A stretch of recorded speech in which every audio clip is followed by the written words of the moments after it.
Good morning, everyone, and welcome to Financial Statement Session 2.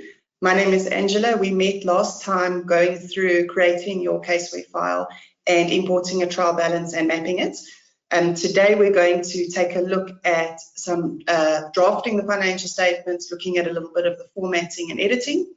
We don't have enough time to go through everything, so I trust that you've had a chance to work through the e-learning. If you haven't, please, the e-learning is vital and it's going to cover everything and more than what we're going to go through today.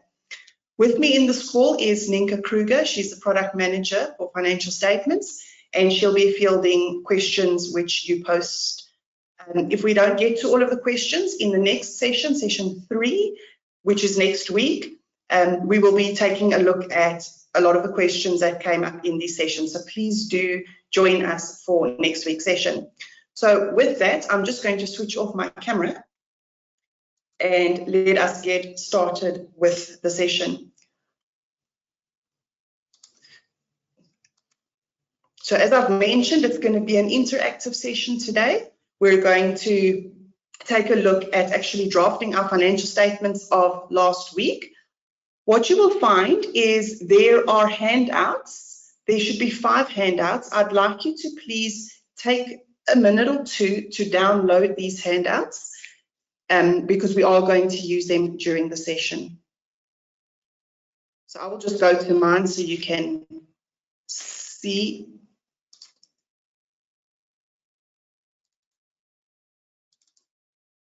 So you should have these 5 documents which we will be using in the session. The first one, the Get Ahead Formatting Financial Statements Instructions, is literally just a step-by-step of what we are going to do today.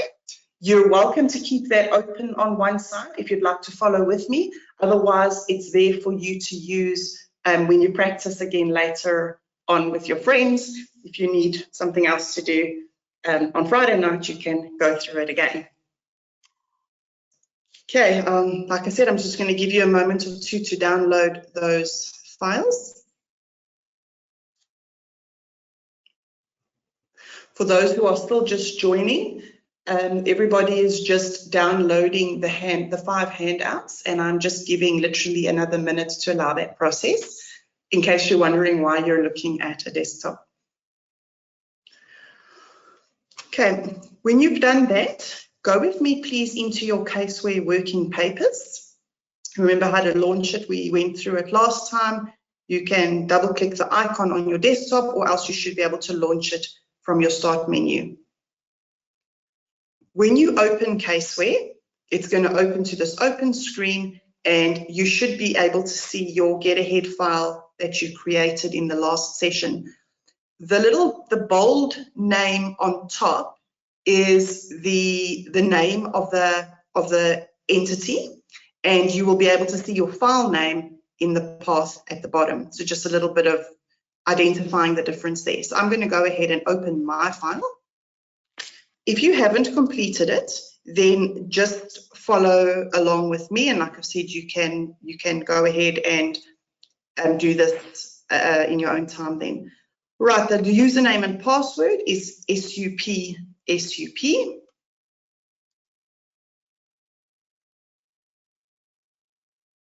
And you'll recall we created this file in session 1, and we imported our trial balance, and we also completed our information store. So my file has actually opened up to the financial statements folder open, but if yours opens differently, I just want to show you where we're going to be working today.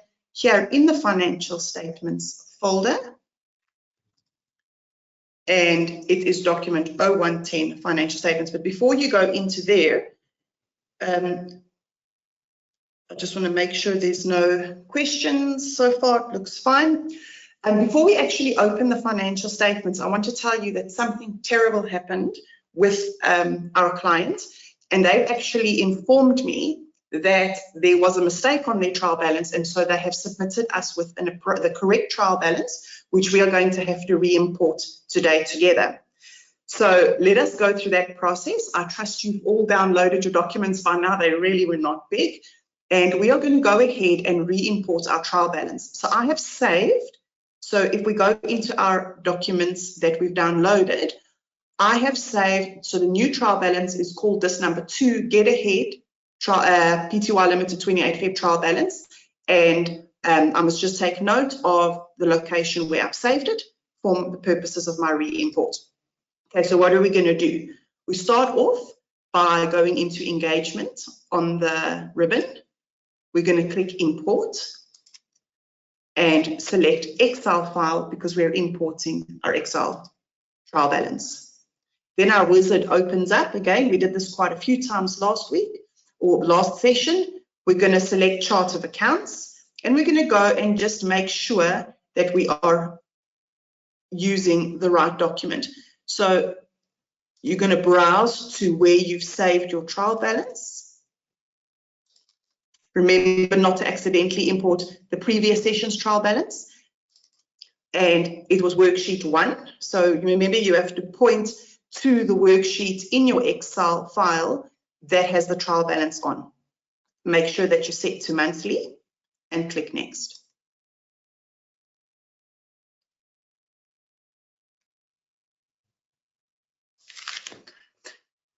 Okay, so for the process, you can go ahead. If you recall what we're doing, we're going to tick the rows that we do not want to include in the import. So that's basically everything that doesn't have an account number next to it. So I'm just going to make sure at the end of my import that there isn't an account number. Now I did something very naughty while I'm actually looking here, and I wonder if any of you noticed it. I forgot to test my trial balance to make sure that it was actually correct. So you'll remember from last time, we had to make sure there were no duplicate numbers. We had to make sure that our trial balance was in balance, and we had to just take notice of what the properties were. So for example, how were our thousands separated?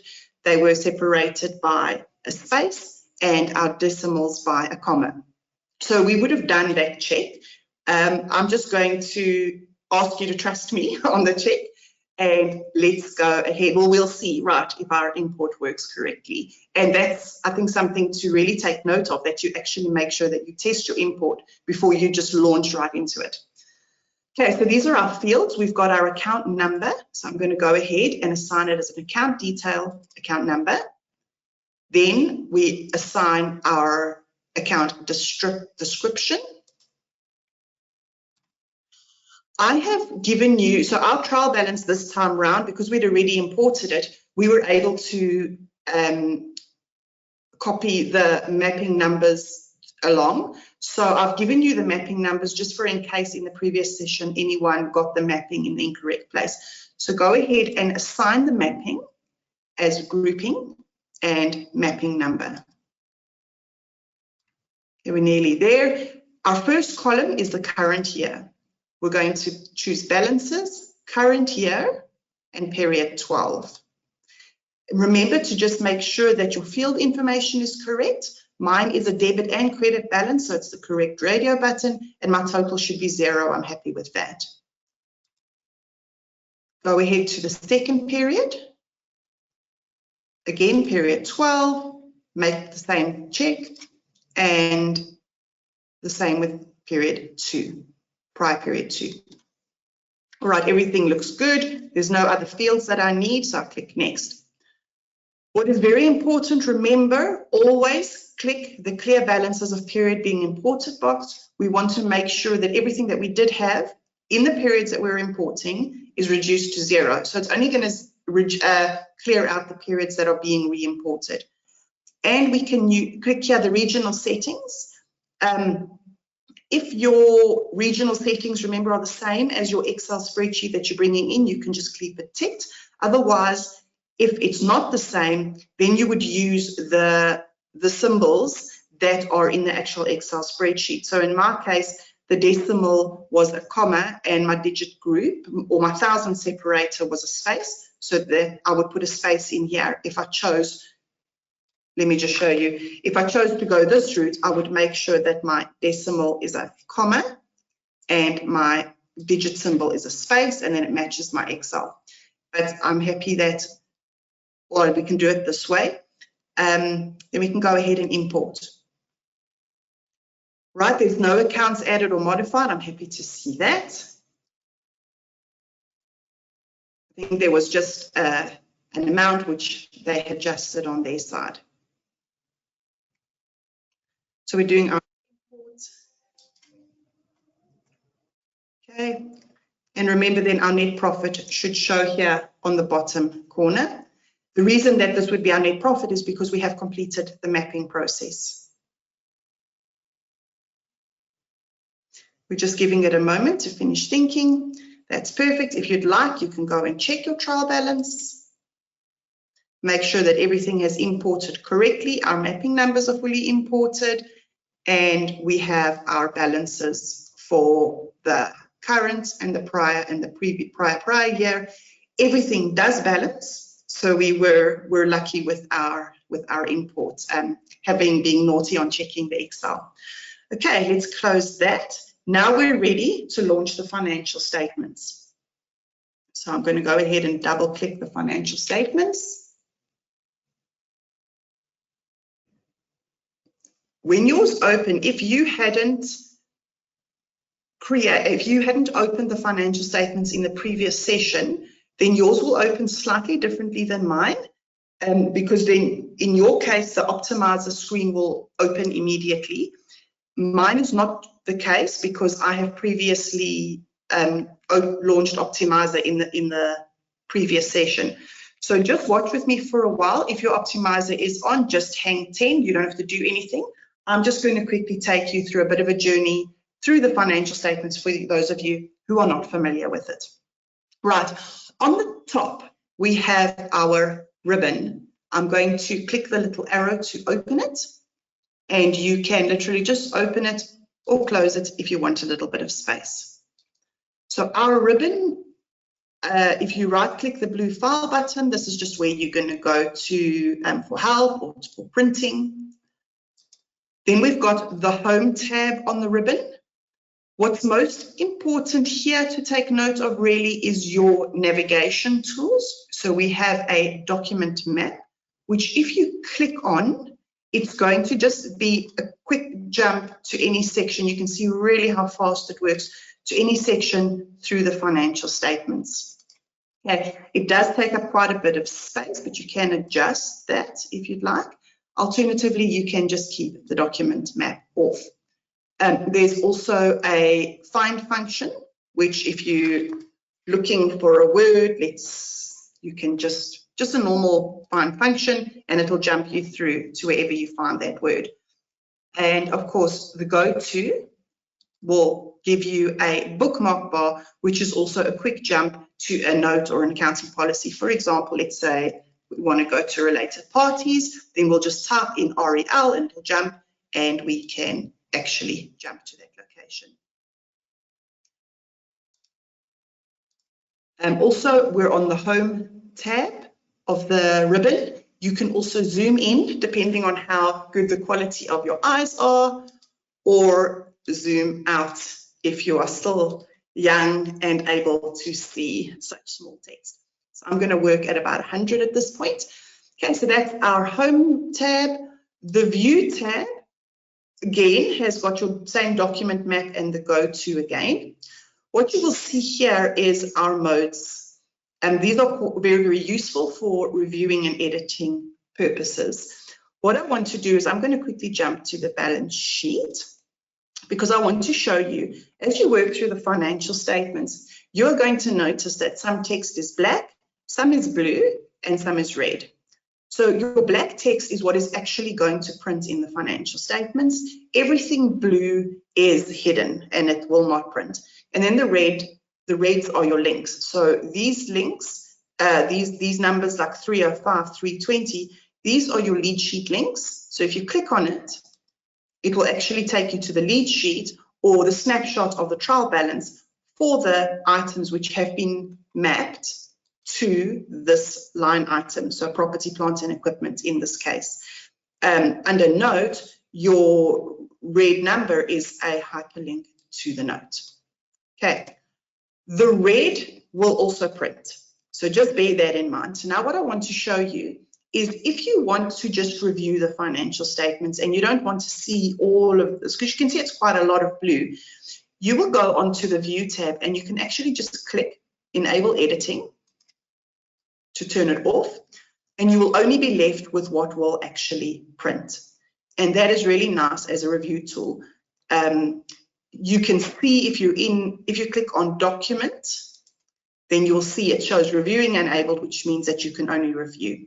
And then if you re-enable editing, you are back to a place where you can actually then edit your financial statements. And it's on the document menu, it will show editing enabled. All right, what else can I show you on the view tab that's really interesting? You've got your zoom again.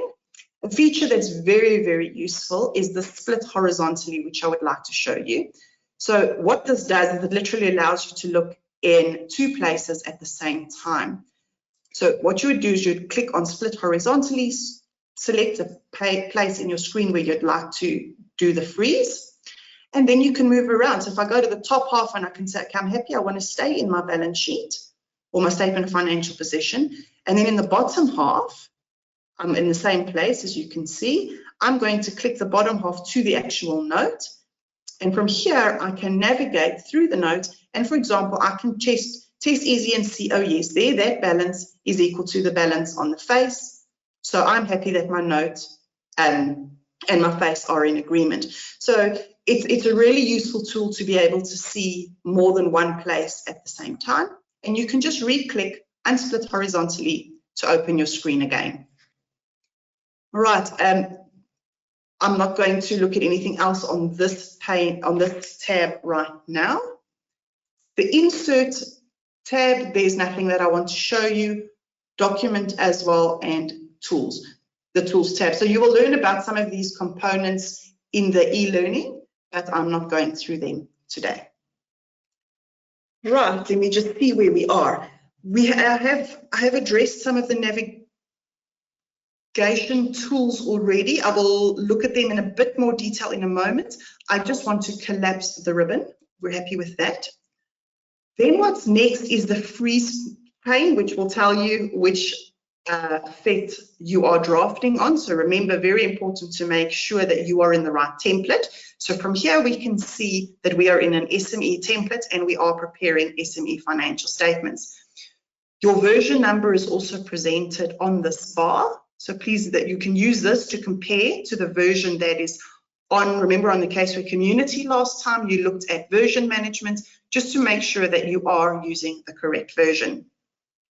Then we have our menu toolbar, which is literally just a host of menus, which we will look at some of them as we go through.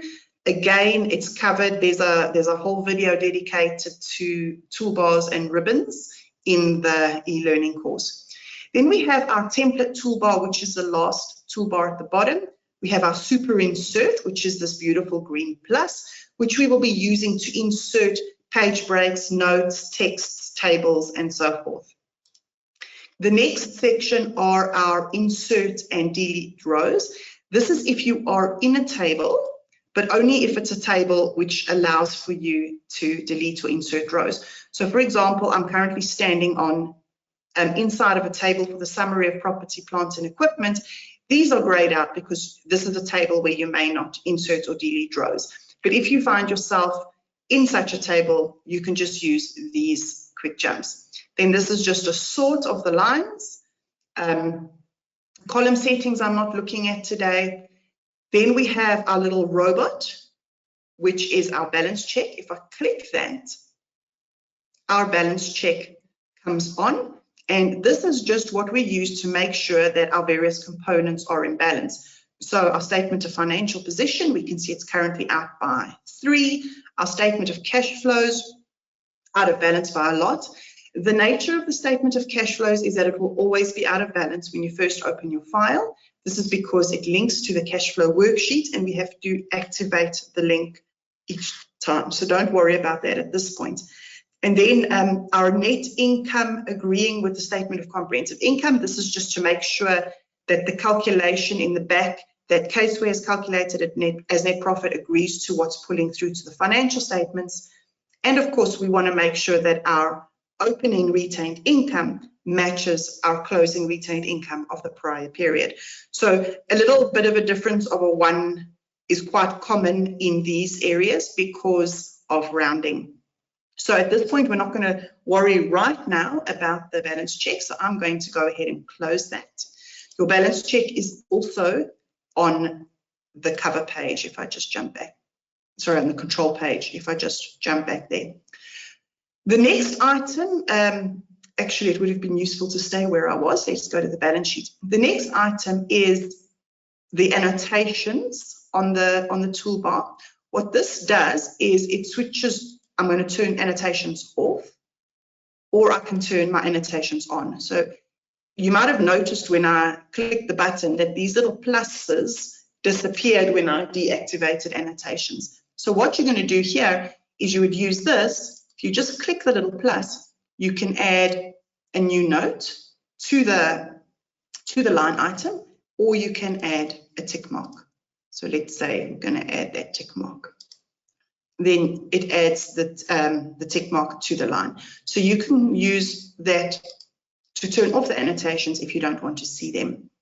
Then issues, you can click issues. It will open up the issues pane, which can also be adjusted if necessary. Now mine doesn't want to play the game with me. There we are. And all the issues that have been created in the file will list here at the bottom. Okay, so you can just turn that off. Then we have got some quick jumps. You might have seen me using them already. So we can jump to our balance sheet, income statement or statement of comprehensive income, our equity statement, and our cash flow. Then what is next on here that I want to look at is this little cog. What this does is that this opens up the settings and format bar dialog for whatever page you are on. So I just want to emphasize that a page in Caseware isn't a printed page, it is a section really. So it's denoted by these gray bars. So for example, the statement of cash flows, which is on your screen, this begins, the page begins at this gray bar, and if we scroll down, it actually then ends at the next gray bar, with accounting policies being the next page. So a way for you to see your pages is to also click on go to. Everything under the bookmark line, these are all going to be pages. So each of them will have their own settings and format dialog. The reason I'm mentioning it is because whatever changes you make in the specific page-specific settings and format only apply to that page. So you would just activate it. I'll show you as an example. You would click on it, and it would open the dialog for the page you are on, which is, in this case, statement of cash flows. So I'm going to close that at this point. And then finally, we get to our XBRL, which I believe is being touched on in the next session. And I do stand under correction with that, though, but I think it is in the next session. Then optimize is your tool. It's really that it's an optimizer screen just to make sure that you've got the optimal information in your file. We use this to purge out notes which are not necessary, content that's not necessary, because even in the back end that you don't see, if you've included all the notes in the financial statements, and even if you've closed them, all of that data is sitting in your financial statements, and it really can have an impact on the speed. So the optimizer will help you to ensure that you've only brought in the information which is needed. So with that being said, I actually want us to open Optimizer. Yours may already be open, like I've said in the beginning of the session. So if yours is open, you can leave it. Otherwise, double click to open. What you will find, and I did go through this previously, is on the left-hand side, we have our accounting policies that are not in the file. And then we have our notes which are not in the file. So obviously these are the ones that are not deemed relevant. If it's the first time you open your file, what Caseware will do is it will go and identify all of the notes with their related accounting policies which you have mapped balances to, and it will put them in this column. What you will see is that it will have a little green tick next to it, meaning that Caseware wants to bring it in the file, but it's not yet in. I've obviously already brought these notes in previously, which is why we don't see the little tick. If a note is green, it means you cannot exclude it from the file. If it is black, you can exclude it from the file. So now what we want to do is, I have said to you that Caseware or the optimizer brings in the notes that it sees there are balances for. But now obviously there are certain notes that do not have balances, and you're going to have to still go through the process of deciding which of these notes without balances you want to include. So for those of you who have opened Optimizer for the first time and it's showing all the green ticks, it's fine. You can follow on from here. The rest of you should have a screen that looks like mine. What we're going to do, I'm looking at point 1.5 on our little document of the proceedings for today. It's not necessary to be there, but if you want to follow through with me, that's where we are. We're going to use the optimizer and we're going to add the significant judgments and sources of estimation uncertainty policy. So what I'm going to do is I'm going to click on that on the left, just a click, and it actually then pushes it to the right. And you can see now that it's got the little green tick, which means it wants to add it. The next is that in the accounting policy, in the notes section, I actually want to add the going concern note. And you can add whatever other notes you feel necessary. So you can go and search for going concern. I'm just doing a scroll down so you can see how many there are. What might also be very useful is if you battle to find it, you can just type going concern in the search bar. But I have managed to find it. So I'm going to add going concern. And I saw related parties here. I actually want to make sure that related parties is in as well, please. Okay, so when we've selected everything we want, then we're going to go ahead and click next. You can literally open up Optimizer at any time. So if you forgot something off, you can just come back and do this process. And it just gives you a summary of what you are going to add. Excuse me, go ahead and click OK. And then this is going to take a minute or two, depending on how much content has to be brought in.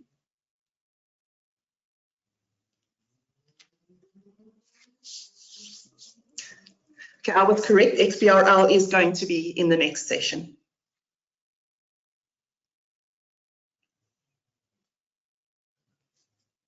So I realized that I was so excited getting to Optimizer that I actually forgot to take you through the journey of the financial statements themselves. So we've been through the ribbons and toolbars.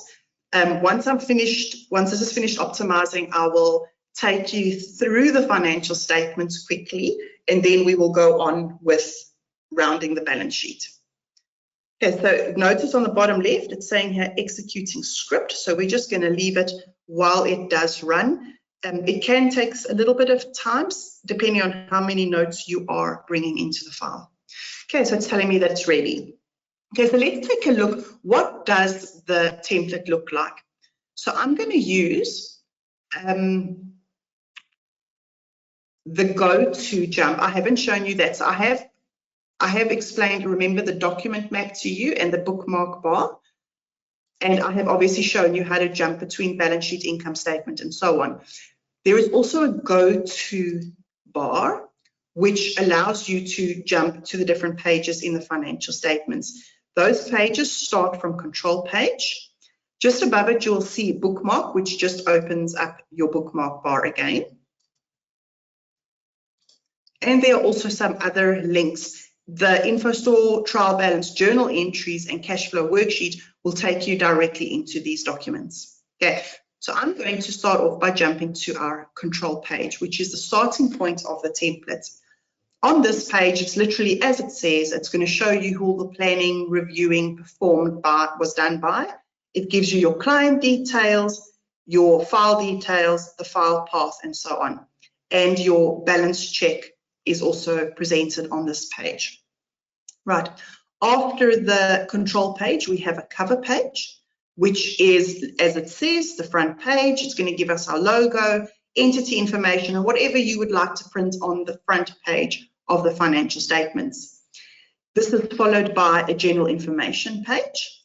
All of these pages are up to you to include or not. So, for example, if I don't want to show the general information, I will just stand on the blue bar, right-click, and click on, and it will close. We do want it, so I'm going to open that.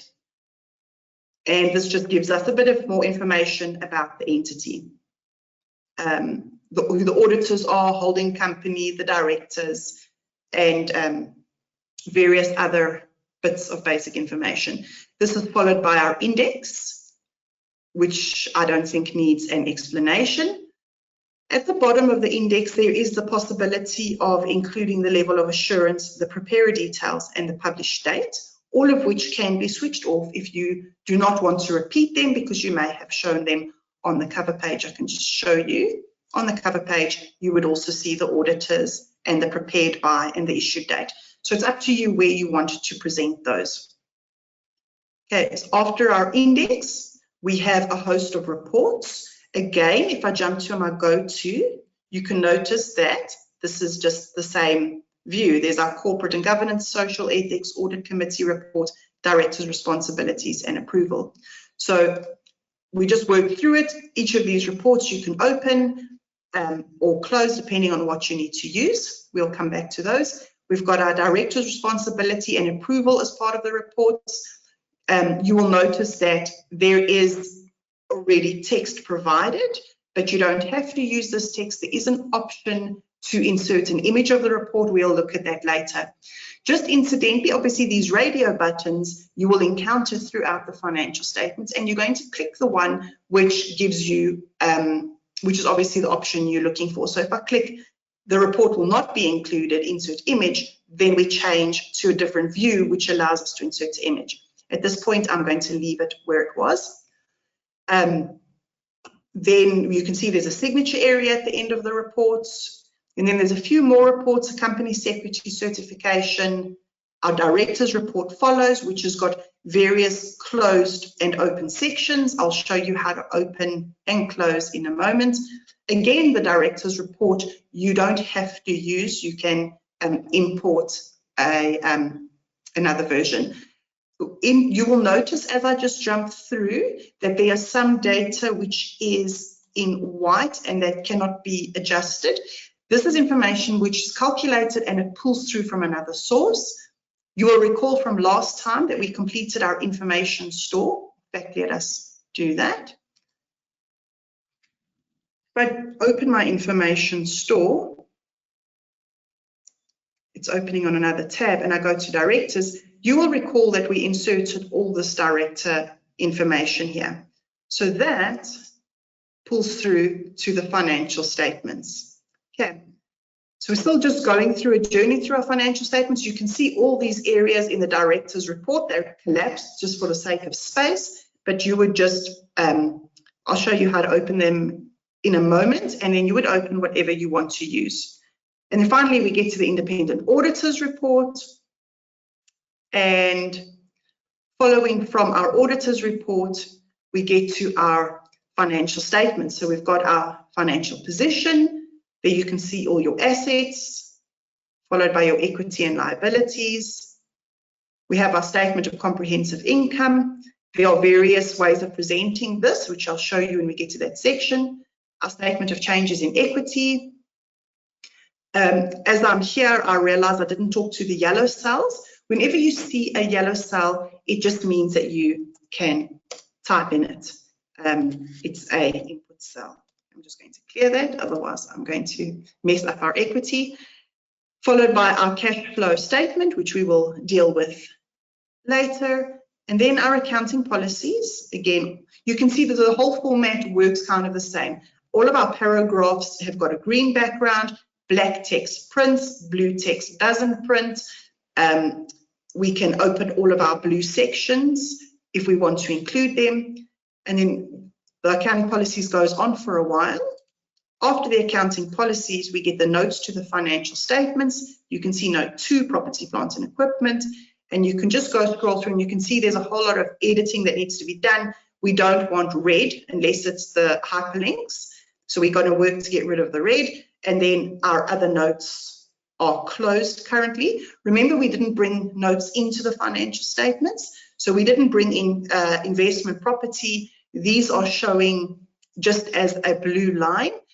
Currently, there is no content behind this note. it is just a placeholder. So when you're going to Optimizer, if you actually want investment property on the cost model, you would either bring it in through Optimizer, select it and bring it in, or you could just actually right-click the note and click on, and then it will bring the content in. So that is fine for one note, but if you want to bring in multiple notes, Optimizer is the right way to go. If I close a note, I'm quickly going to close the intangible assets. This note is in the file. So even though it's closed, the data or the content is still sitting in the file here. The only way that you can get rid of the content in a note if you don't need the note is through Optimizer.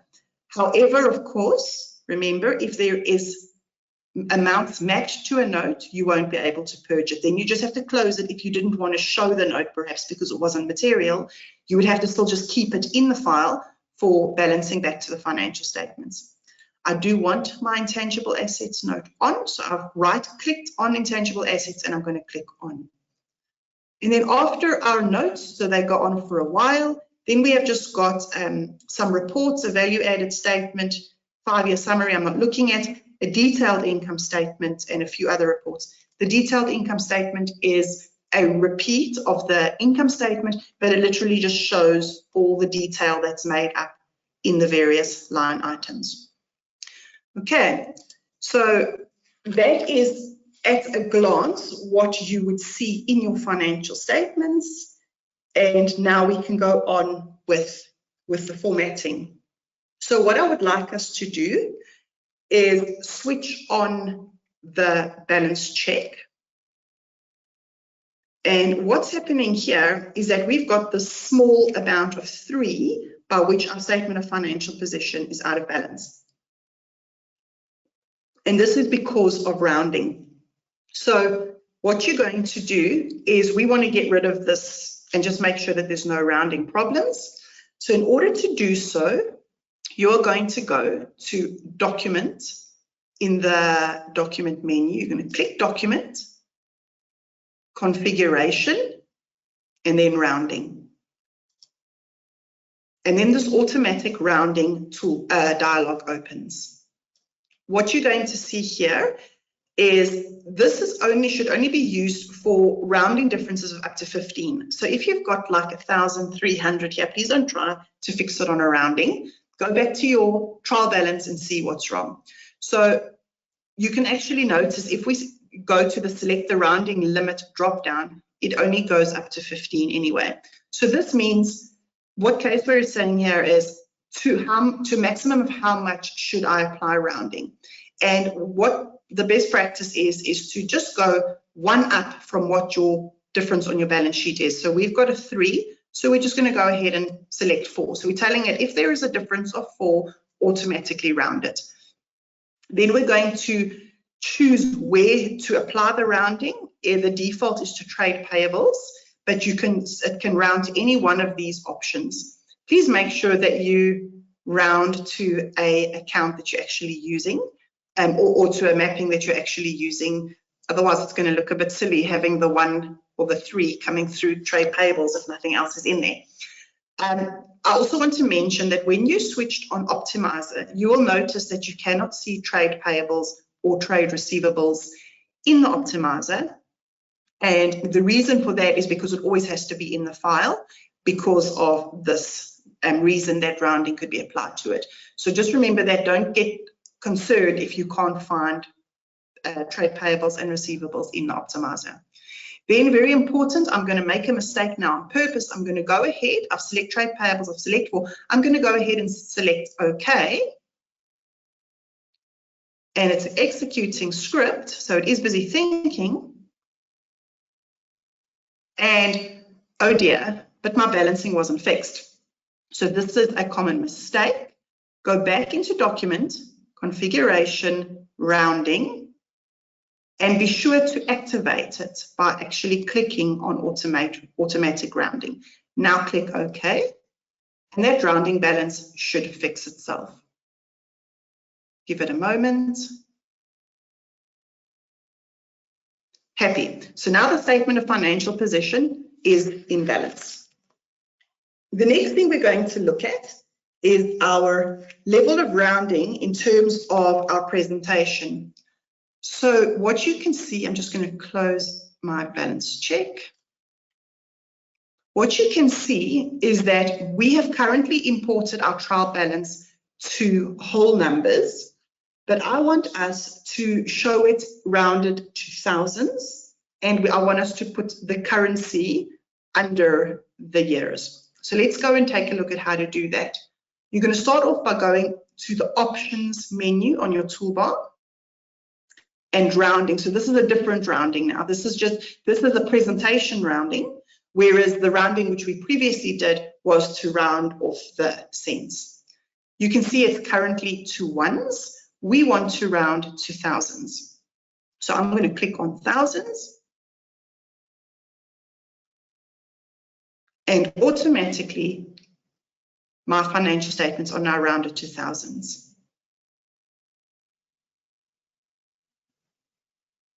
What it's doing is it's showing the figures in thousand on the side.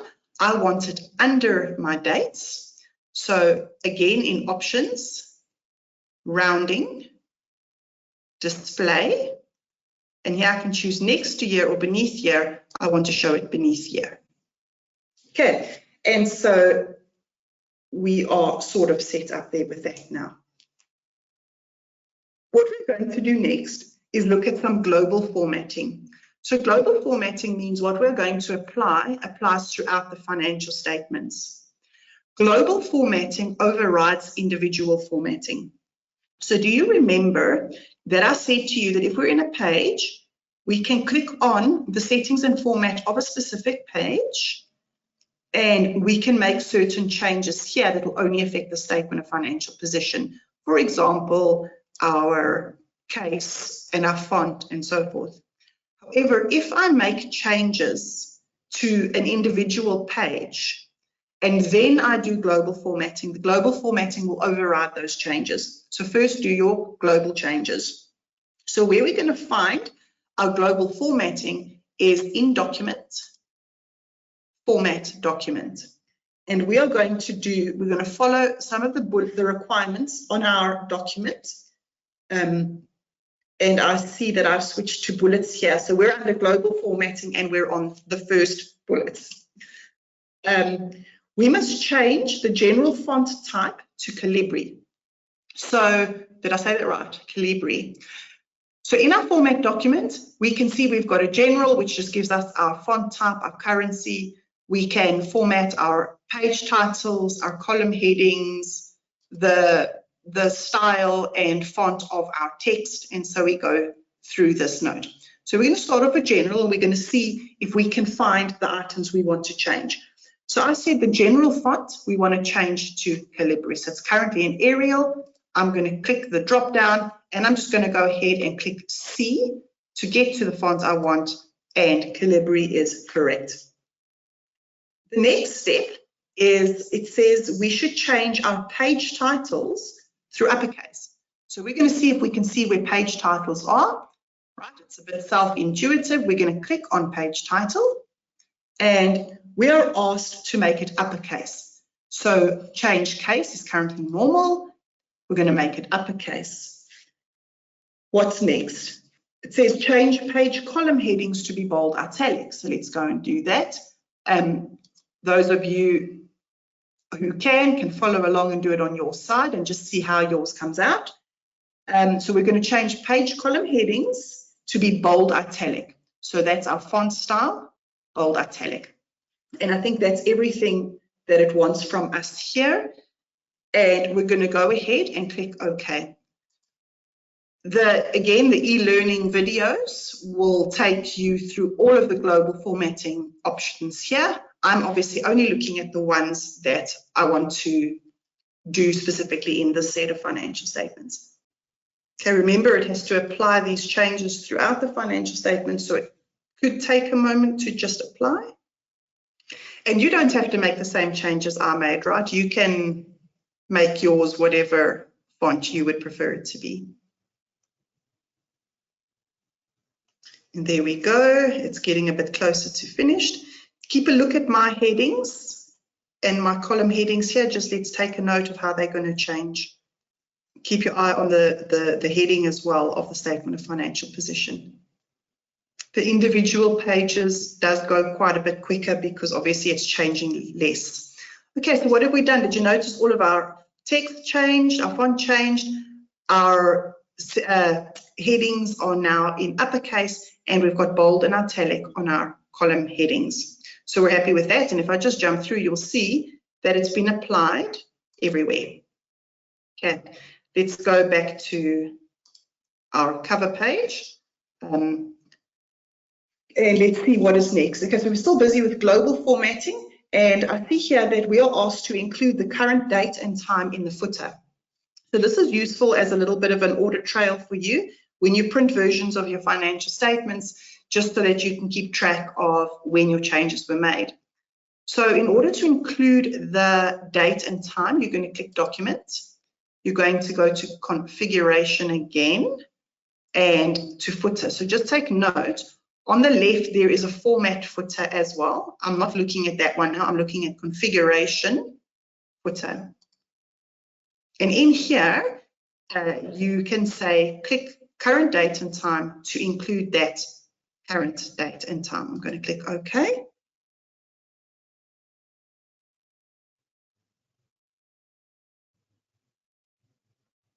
And it's ready. That didn't take too long. And then the last point under global formatting is we're going to switch on long lines. So what this means is you can see in my balance sheet that I've only got lines. Sorry, I'm old school, so I still talk about balance sheet. In our statements of financial position, we've got short lines. If you would prefer that the lines cut across your whole page, then you'll go ahead and now you're going to jump to Options and click Long Lines. And that's going to activate your long lines throughout the financial statements. You'll see that I've also got gaps in between my columns. This is because I've turned on spacer columns, which is typically something that you might do if you are, for example, not rounding to thousands. You're showing whole numbers and your numbers are very long and you're battling to tell where this column ends and that one begins. But in our case, we rounded nicely, so we could actually, if we wanted to, switch off the spacer columns by going Options, Spacer Columns, and turn the spacer columns off, and then it's all connected together. I'll just show you again. It was Options, Spacer Columns, and I will turn my spacer columns on. Okay, whichever way you would like to do it. I just want to quickly show you in the print preview about that, the date and time stamp that I was talking about.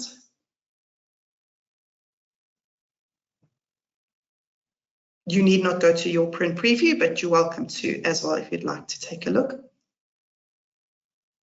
The first time you open print preview, it takes a little longer. After that, it usually opens quite quickly.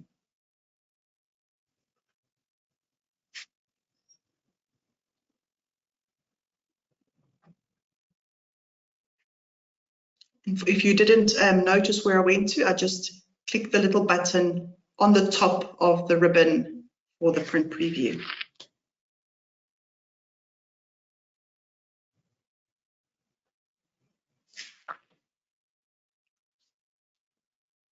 And this also gives you a little bit of a chance to catch up with me for those of you who are following along.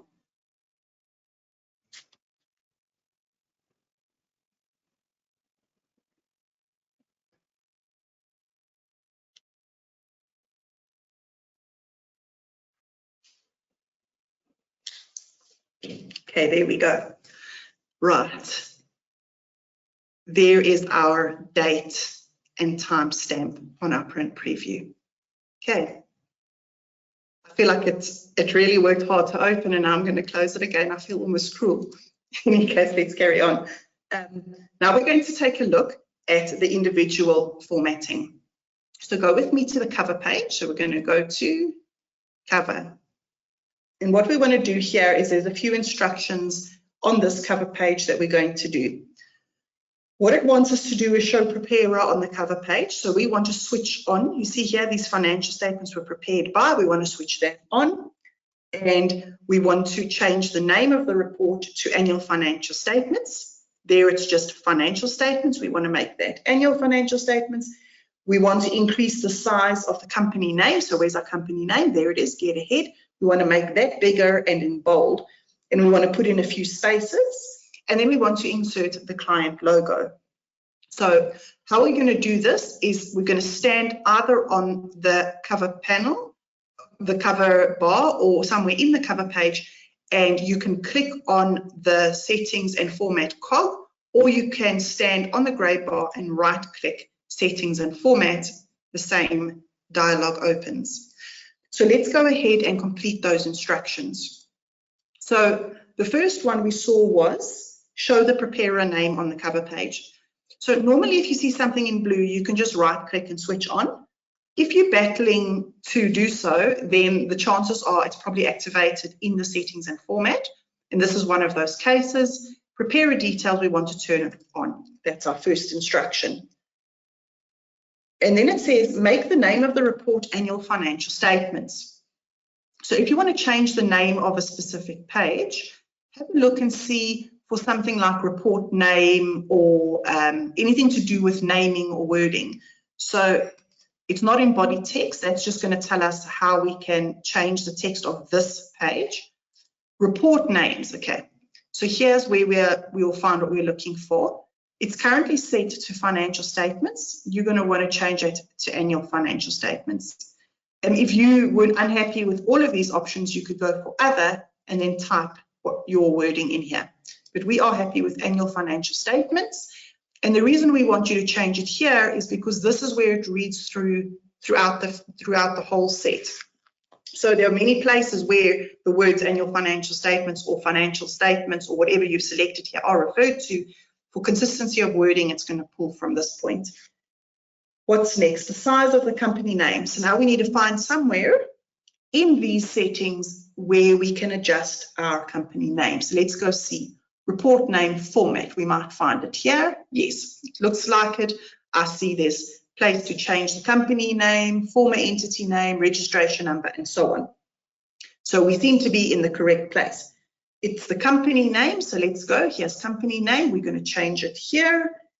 And it must be 14 and bold. So let's change our size to 14 and our font style bold. Happy that we've made that change.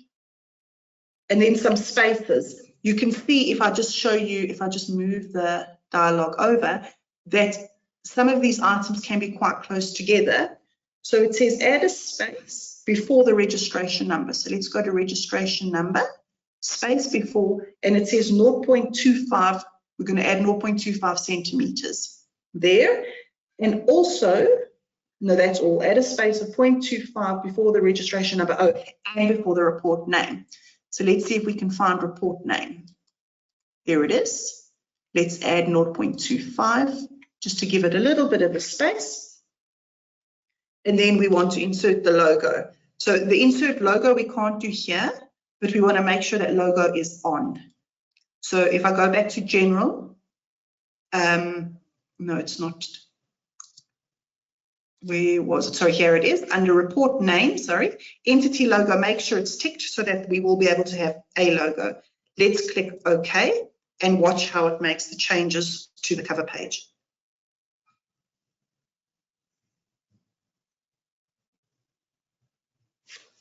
Okay, you'll notice, there we are. So our company name is large, it's annual financial statements, our preparer name is on. Now we're going to go ahead and insert our logo.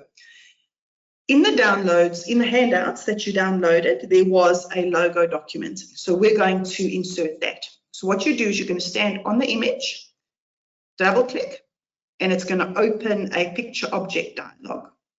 Your starting point is to browse to the item which you want to insert. So go navigate to where you've saved it. I have saved mine in session 2. Let's just adjust this. And it's the logo. Yours will have been saved as a JPEG.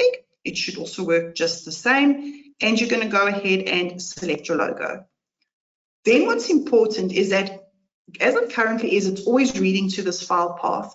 So what you would do is click on embed picture in documents. So if you send the financial statements to somebody else to review, they will still be able to see the logo because they obviously don't have your file path. So you'll want to just embed it in the document. And then you're going to adjust the size that you want it to be. I recommend keeping aspect ratio so that your width and height will adjust together. And I'm just going to go and make the width 7. Okay, and that was the last of cover page. Let us then click OK, and our new logo should come in. So that's looking good. Our cover page is great. We're going to move on to the general information page. So on this page, what we've been told to do is we've been asked to turn on a few sections. So we need to turn on the directors section, the secretary, and the company registration number. So let's find them. Directors, a little bit lower down, secretary, company registration. I'm going to start from the bottom. You right-click on the blue item and click on. And it's going to bring you this registration number. Do you see the tab at the bottom? Information store is still open. So I'm going to click on information store.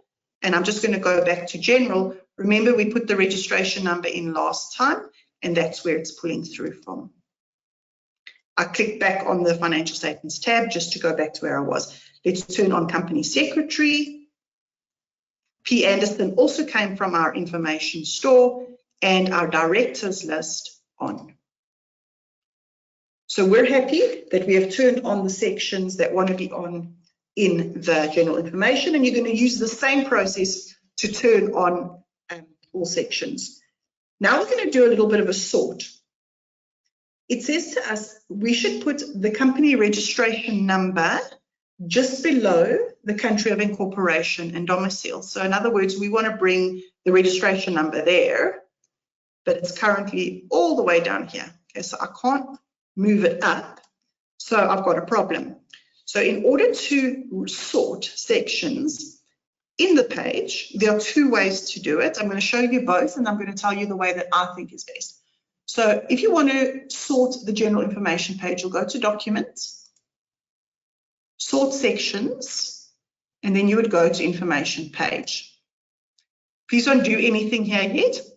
You will notice that it only shows the black items or the items which were switched on. So in other words, all the blue text which was off is not showing in the sort. If I adjust the sort here, so what I would do is I would select what I want to do and I will move up to country of incorporation, and I change the order here. What it does is it's going to move all 6 of these items to the top and all the blue items will be at the bottom. And that may just mess up the order that you want if you're still planning to turn on some of those blue items. So what I prefer is, and it really depends on you. I mean, if you've finished and you've turned on all your sections, then you can go ahead and do it that way. Otherwise, stand on the grey bar and right click and select Sort Sections. And it's going to give you the same manual sort, except it includes all of the blue lines. So they will still stay in the order that they are in as well, if you do it this method. So now I'm going to take my company registration number. I'm going to click on Move Up.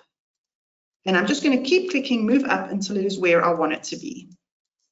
And it's under country of incorporation. And I go ahead and I click OK. And give that a moment to just come through. All right, so now you can see that our company registration number has moved as we desire. The next section is index. And I'm just looking at the time. I see it's now 10 o'clock. I will give us a 10-minute break at 10:30. And I just want to say that if we do run out of time, the objective is to just really go through as much as we can. If we should run out of time, I think it's better that we go through it properly anyway. As I've said, you do have all of the videos to please watch. So I don't want to rush concepts. I'd rather just work through it and we get as far as we get. Okay. All right, but now index is the next item. What we want to do is we're going to change. I want us to change index to contents. In order to do so, we're going to go to its own settings and format menu or dialog. So we're going to click on the cog. Just make sure that the correct dialog opens. So if, for example, I had actually had my cursor on, a section before the index, although I can see index, and I had turned on the cog, it would have brought me the page that I was actually standing in. So just double check that you are in the correct page. And it says to us, won't you go ahead and change index to content? So this is a naming thing. So we want to look for something that talks about name or wording. So page title, subheading, wording preferences, it's probably in here. And yes, there it is, select, index, I want it to be contents. What else did it ask us for in the index? It says turn off the level of assurance. Now, what I didn't show you is, actually, I'm just going to apply this so that I can show you what's in the index currently.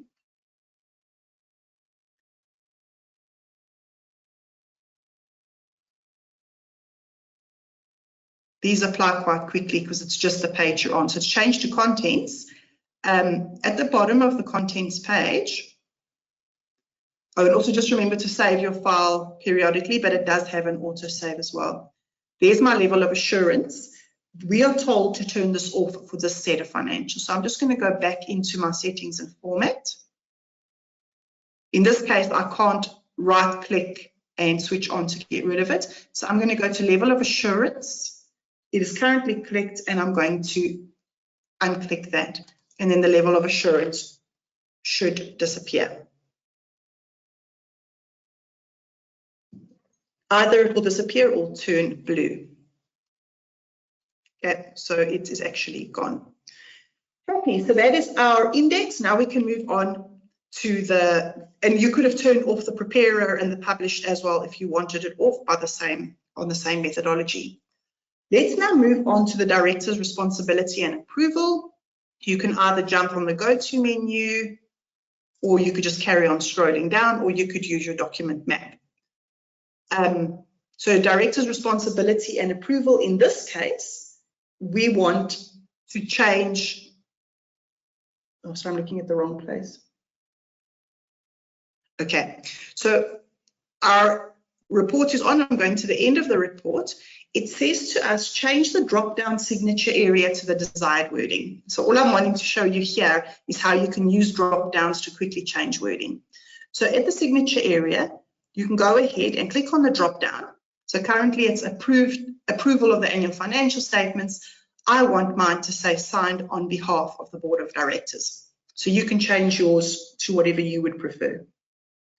Then the next thing, it says, make provision for 2 directors to sign this director's responsibility and approval report. And we must actually then select 2 directors and turn on the signature area. What does it mean? So currently there's only space for 1 director to sign. And this is our date and place of signature, but it's currently blue. So if I right click, I don't have an option to turn it on. So again, I'm going to go, whilst making sure I'm in the report, I'm going to go to my settings and format, and I'm going to work through these changes that we want. So we want directors to sign. So it's all about directors and signature areas. So we can see it must be in these 2 areas here. So I'm clicking on signature area. The font size and style I'm not told to change, but I must turn on the signature place and date. So give that a click. And that's going to turn this area of the place of signature and the date from blue to black. Then the directors' names. Here I'm going to choose how many directors, and this is only applying to this report. So you're going to apply it to each report where you want more than 1 director to sign. And select. And obviously if you click this off, then there'll be no director signing. 2 directors, apply.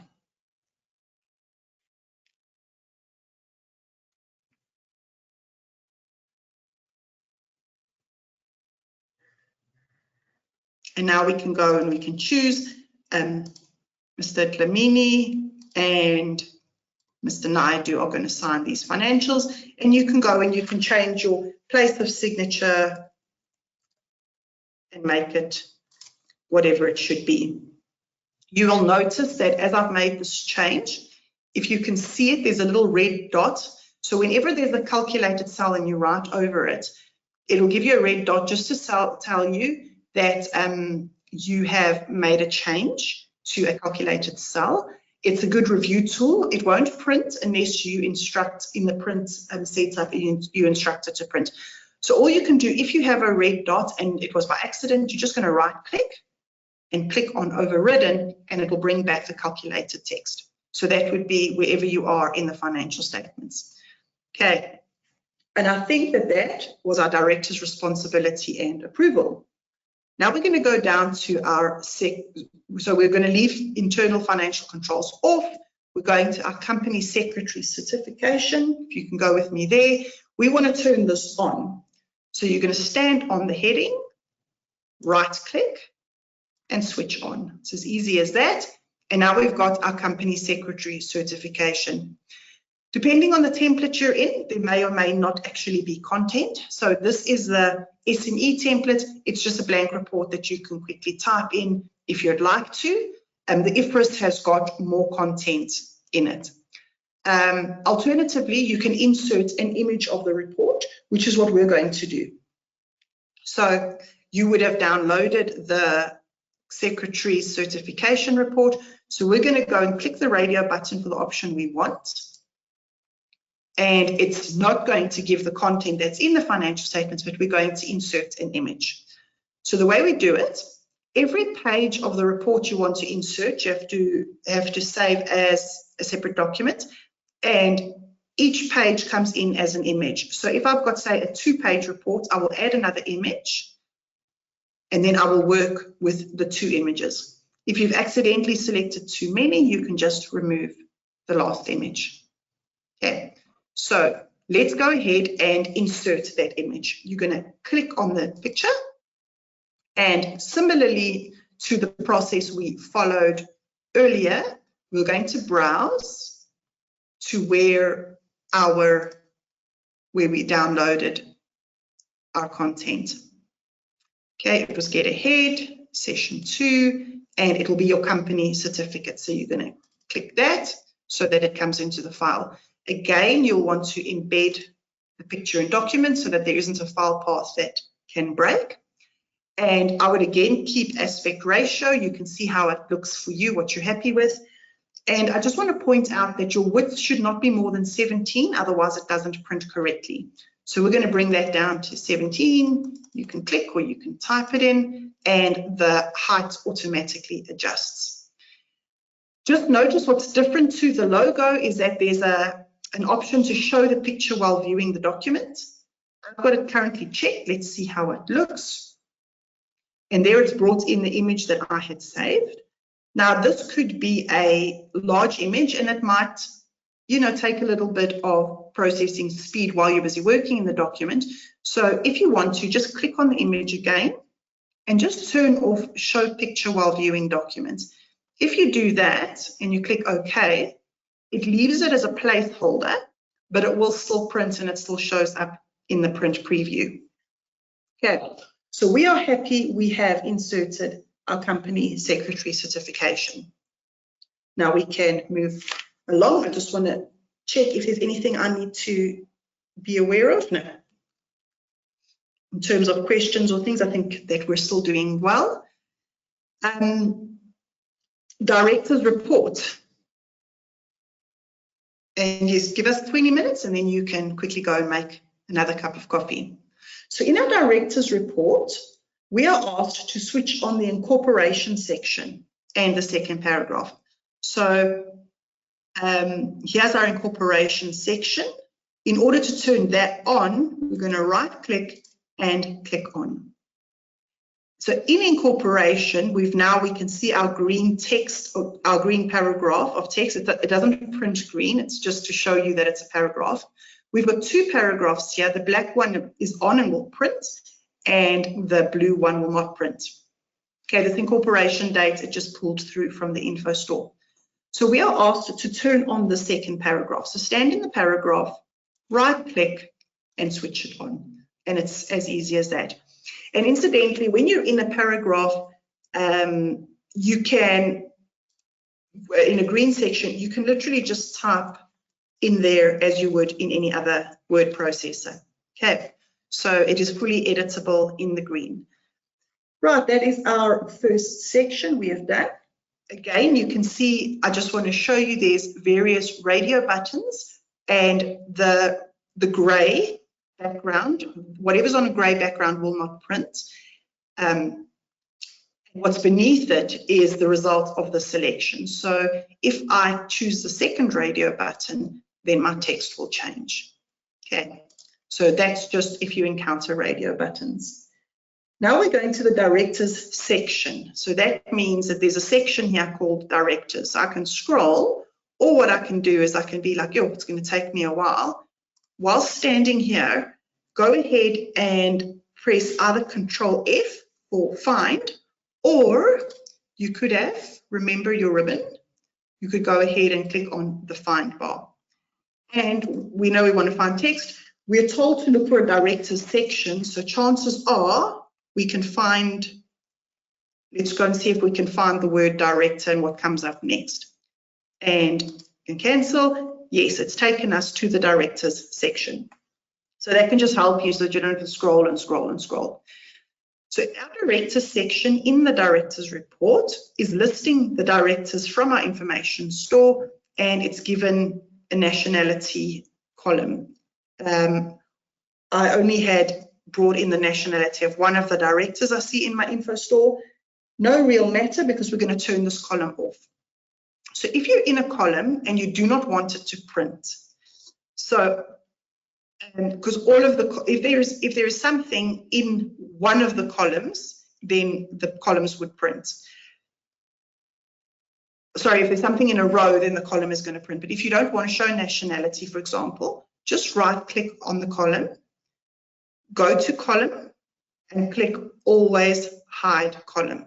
So the alternative would be to always print column if it was blue and it would otherwise have not printed. So we're going to always hide, and it turns the column to blue. Okay.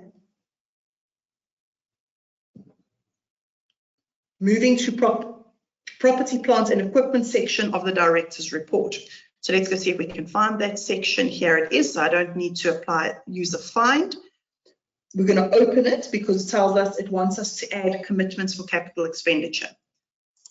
So I'm going to right click, switch it on, and then I'm just going to look in the text. Again, you don't have to include these sections. If you don't want the commitment section, you can just turn it off.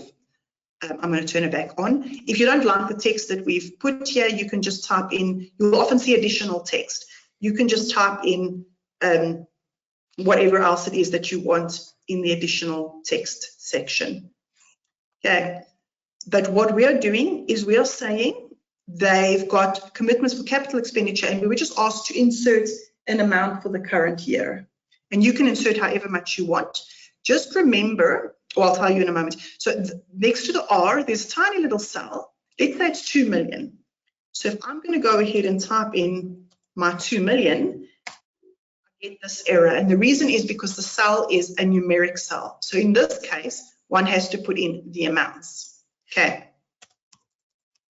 So it was 2 million, and it automatically does the spacing for you. The comparative always follows. So we would, let's just say that the comparative commitments was 1.5 million. If I got my zeros correct, 15 million. Okay, so let's just correct that. And now I want to just remind you of something. And this is going to depend on how you decided to set up your financial statements. You would notice that there's an amount in the tab above, which is 7643. Remember that we rounded our financial statements to thousands. So this is also this is pulling through numbers because this is pulling through the actual balance. So you would have to read and think, does it still make sense to show this number rounded, or do we want the actual full amount here? So if you feel that it should be the full amount showing still thousands but showing the zeros, then you can just go ahead and edit that amount. And then of course it'll give you the red dot because you have now gone and typed over a calculated cell. Okay, so you just want to be aware of that with your, when you've chosen to round to thousands, that the numbers are pulling through already rounded. Okay.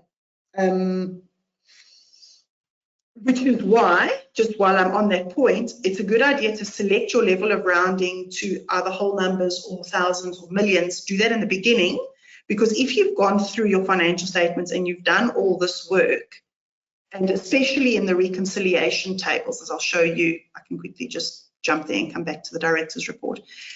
If you had not set your level of rounding to thousands and you came and you completed your reconciliation table, you would have typed in all the movements as whole numbers. But then if you went later and you changed your rounding to thousands, these are not going to change. So it's important that you choose your level of rounding and stick to it in the beginning. Okay, we were at the director's report. So I just went on my go-to menu, director's report. Let's see if we were done there.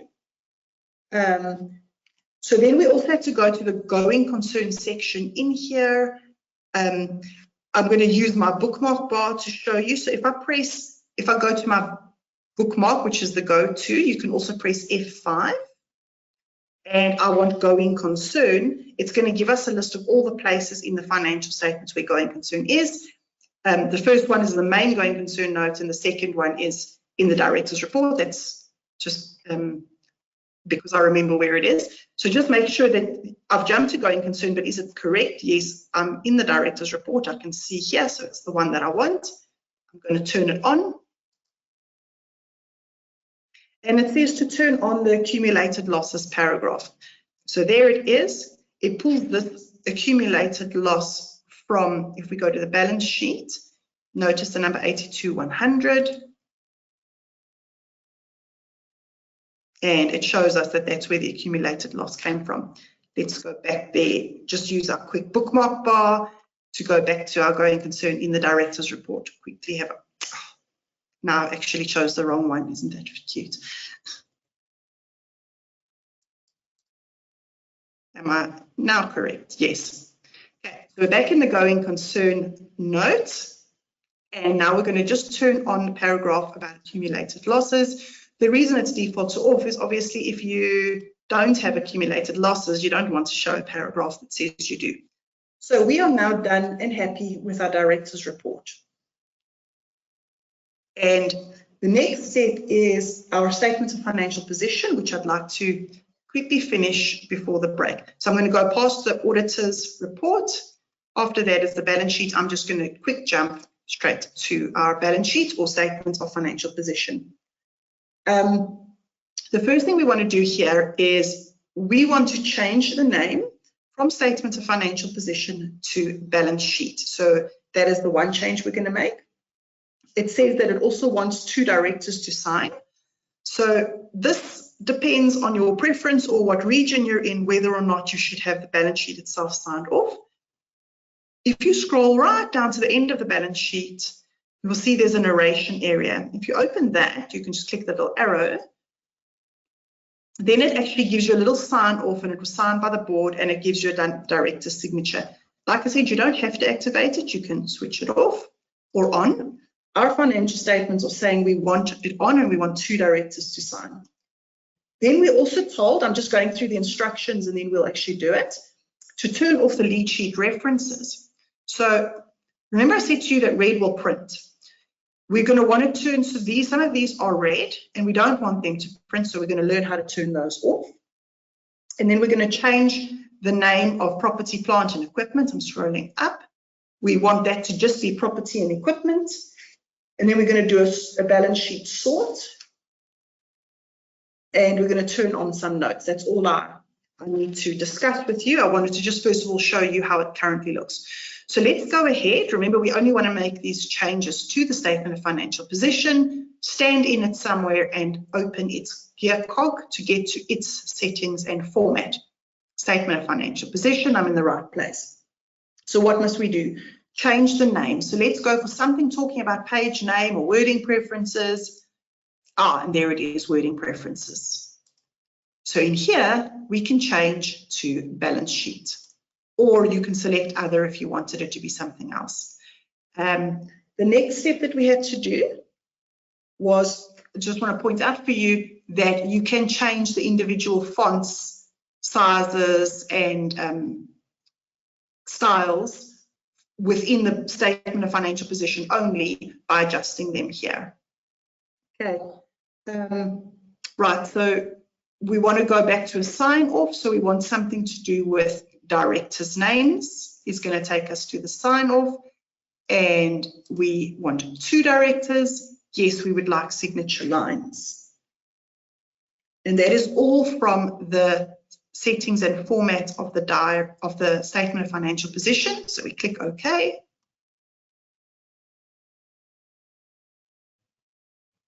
So I could have changed this heading of balance sheet to be normal case instead of uppercase, only for balance sheet, if I had amended it in the settings and format here under the heading section. But I'm not going to do that, but it would then have only changed the balance sheet. Not sure why one would want to do that, but the ability is there. Okay, so our name is changed to balance sheet, and let's go look at our sign off. There we've now got 2 directors that can sign off. Turning off the lead sheet references. So let's go there. You can see the red. The way that we're going to turn off these lead sheet references so they don't print, but they still, the hyperlinks still work, is you're going to go to Options menu and click on lead sheets to turn the lead sheets references off. Okay, so that's that part done. Now we're going to change the name property, plant and equipment. So from here, we can stand on property, plants and equipment. If we don't like this wording, you can see I can't type over it directly. So I have to right click property, plants and equipment. Then I'm going to go to properties, click properties. And in the middle of the page, you can see a grayed out wording property, plants and equipment. So click other, and it's going to allow you to make the change. So we want it to just be called property and equipment for whatever reason. So let's go ahead, property and equipment. Now, if we change it here, the other parts of the financial statements actually pull from this note. So if we click on the 2 and jump to the note, it's also changed to property and equipment. And that's because these locations pull from the wording on the balance sheet. Okay, so we've changed our name, and now we're going to sort the balance sheet. So a balance sheet is a table, and all the sorting of the different places in the financial statements, it's quite an interesting section. You'll find a nice video on sorts that is definitely worth the watch. But in the balance sheet, we are told we want to put our intangible assets before our property, plants and equipment. So I can't stand on it and move it up. I can't drag it or anything like that. So what I'm going to do is I'm going to go ahead. I'm in a table, so the sort is a bit different than a section sort. I'm going to right click in the table, and I'm going to go to row, and then I'm going to go to sort rows. So sort ascending and sort descending will sort in alphabetical order. That's not what we want to do. And also just a note, side note, if there is a heading in the table itself, so current, non-current assets is a heading in the table, if you do a sort ascending or sort descending, it's going to include that heading in your sort. So you don't want that. So the best to do is a manual sort, which is literally just the sort rows. And what we want to do is we want to move. So now our manual sort dialog opens, click intangible assets and click on the move up until it lands up where you want it, above property, plants and equipment, and click OK. And now it's moved up. Just notice though that although the order has changed, do you see that our notes are still, property and equipment is still note 2 and intangible assets is still note 3. So we want to change the note order to correct that. So we must go to the section where they are, so in other words, to the notes to the financial statements, because the notes are found there, right? Notes to the financial statements, you see property and equipment is note number 2, and intangible assets is note number 3. So what we want to do, remember how we sorted the general information page? The sort works the same. Again, if you go to document, please don't click anything yet, just follow me. If you go to document sort sections, and notes to the financial statements, it's only going to give you the notes that are in the file, and all those placeholders will end up sorting to the end if you sort here. And that might interfere with the sort with the order that you want if you later on want to use one of those placeholder notes. So I'm going to rather say stand on the bar, right click, and go with sort sections, and then all the possibilities are available. Obviously you don't have to do it this way. I just prefer to do it like this so that the blue notes remain where they are. So now I'm going to take my intangible assets note and move it up so that it's the same order as the face. And I'm going to click OK to apply the change.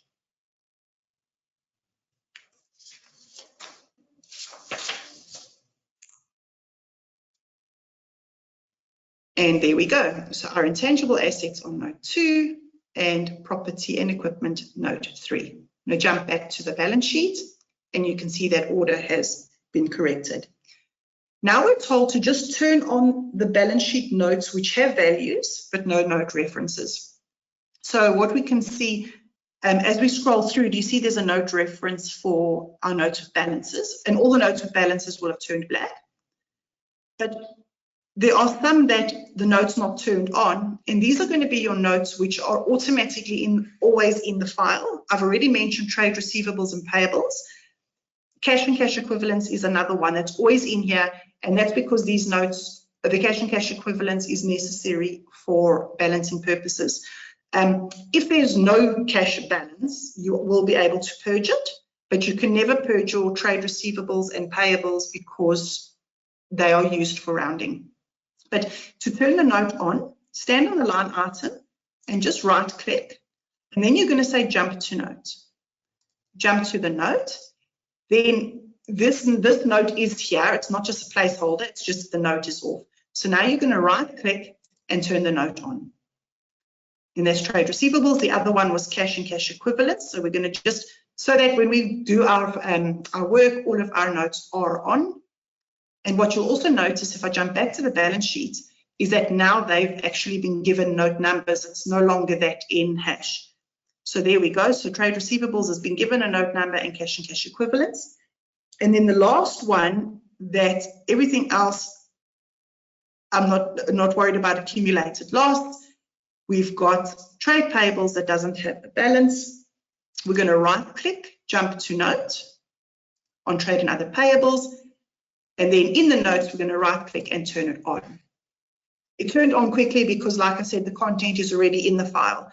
If it takes you a little while to turn on with a right click, it's because it was just a placeholder and you had never brought the notes in through Optimizer and it's busy bringing it in. Okay, do you see these little P3 and the little P4? These mean that this is the line item that was used for our automatic rounding. Remember the 3 that the balance sheet was off by? That's come in here. So that's what those little numbers mean. Okay, just a last thing before we take a break on trade payables. We are in the note now. What I want to show you is it says change other payables 1 to sundry payables by changing the name in mapping. Okay, so we could right click properties and change it here like we did for PPE or property and equipment. However, in the note, the line items in the notes don't pull to other places where the same line item is used. So there's another trick that you can use to change the name. But you've got to just apply yourself very carefully here because it is possible to make a mistake quite easily. So to do this, you're going to go to mapping. So just notice it's trade and other payables 1. So if you go to the mapping screen, to go to the switch on caseware working papers, I'm just going to put it to the right. So I'm going to click my Windows button and right click so I can just split screen because I want to see both. So I've opened caseware and I'm going to do the same. On my case view financial statements, I'm going to press the window key and the left arrow just so that I can see both at the same time. Now I'm going to go to accounts. Remember that I'm going to the assign mapping screen. We did this last time. And I want to go and find this other payables line item in the assign mapping screen. Okay, because it's from assigned mappings is where everything pulls through from into the financial statements.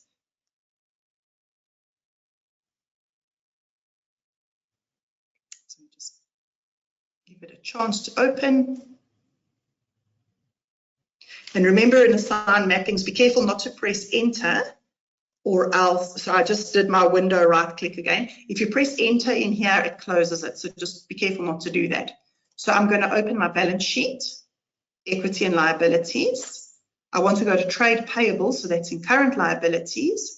I'm going to go and find trade and other payables. You follow my trail, and I want this other payables 1. And here it is, other payables 1. I'm going to now stand on that.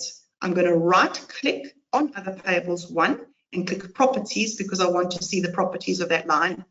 And I can see its name is other payables 1, and we were told to change it to sundry payables. So I'm going to go ahead and change it here, sundry payables.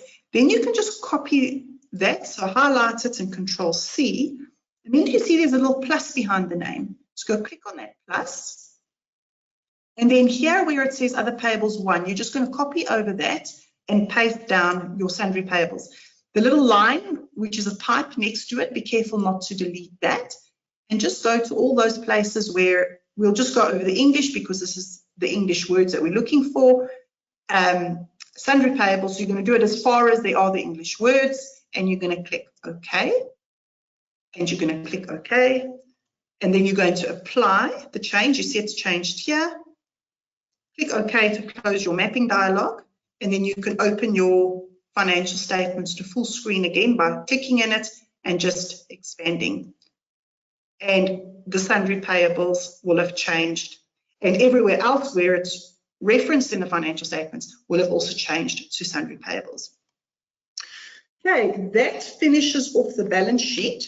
So I'm going to let us take a 10-minute break. I'll put on the timer and then we can convene in 10 minutes. You can run and grab coffee or whatever it is you'd like to do.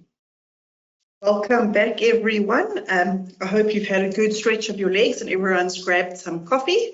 The next session I don't think will be quite as intense as the previous one, but I sometimes impress and surprise myself by how long I can talk. So let's see how it goes. I just want to make sure from sound that everything is still right as far as sound goes. And yes. Okay, let us continue then. We're now moving on to the statement of comprehensive income. So we're going to just do the IS jump to the income statement, comprehensive income, statement of profit or loss, statement of financial performance, whatever it is that you're going to be calling it. Let me just take a quick walk through with you. How it currently is presented is we've got our profit or loss section. You can see starting with revenue, and so we go on down the way to loss for the year, followed by other comprehensive income, and you can see a total of other comprehensive income of 0 and a total comprehensive loss for the year. This is what we call the one statement approach. Now, you know there are various options for your profit or loss. You can have a two-statement approach whereby you can show a separate statement of profit or loss followed by your statement of comprehensive income. There is another option in SME only whereby you can replace it entirely with a statement of income and retained earnings, or sorry, profit or loss and retained earnings. Or you could even replace this with a detailed income statement.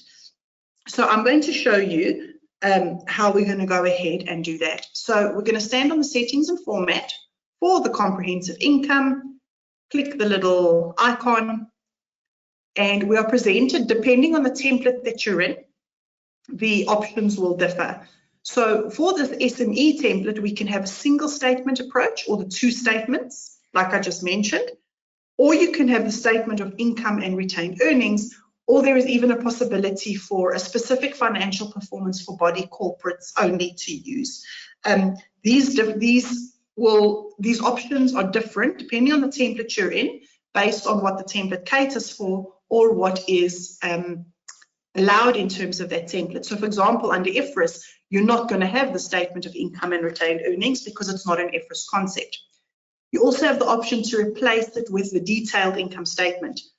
Do you remember when we did the walkthrough, I showed you the detailed income statement right at the end? You can use that for your statutory income statement if you'd prefer.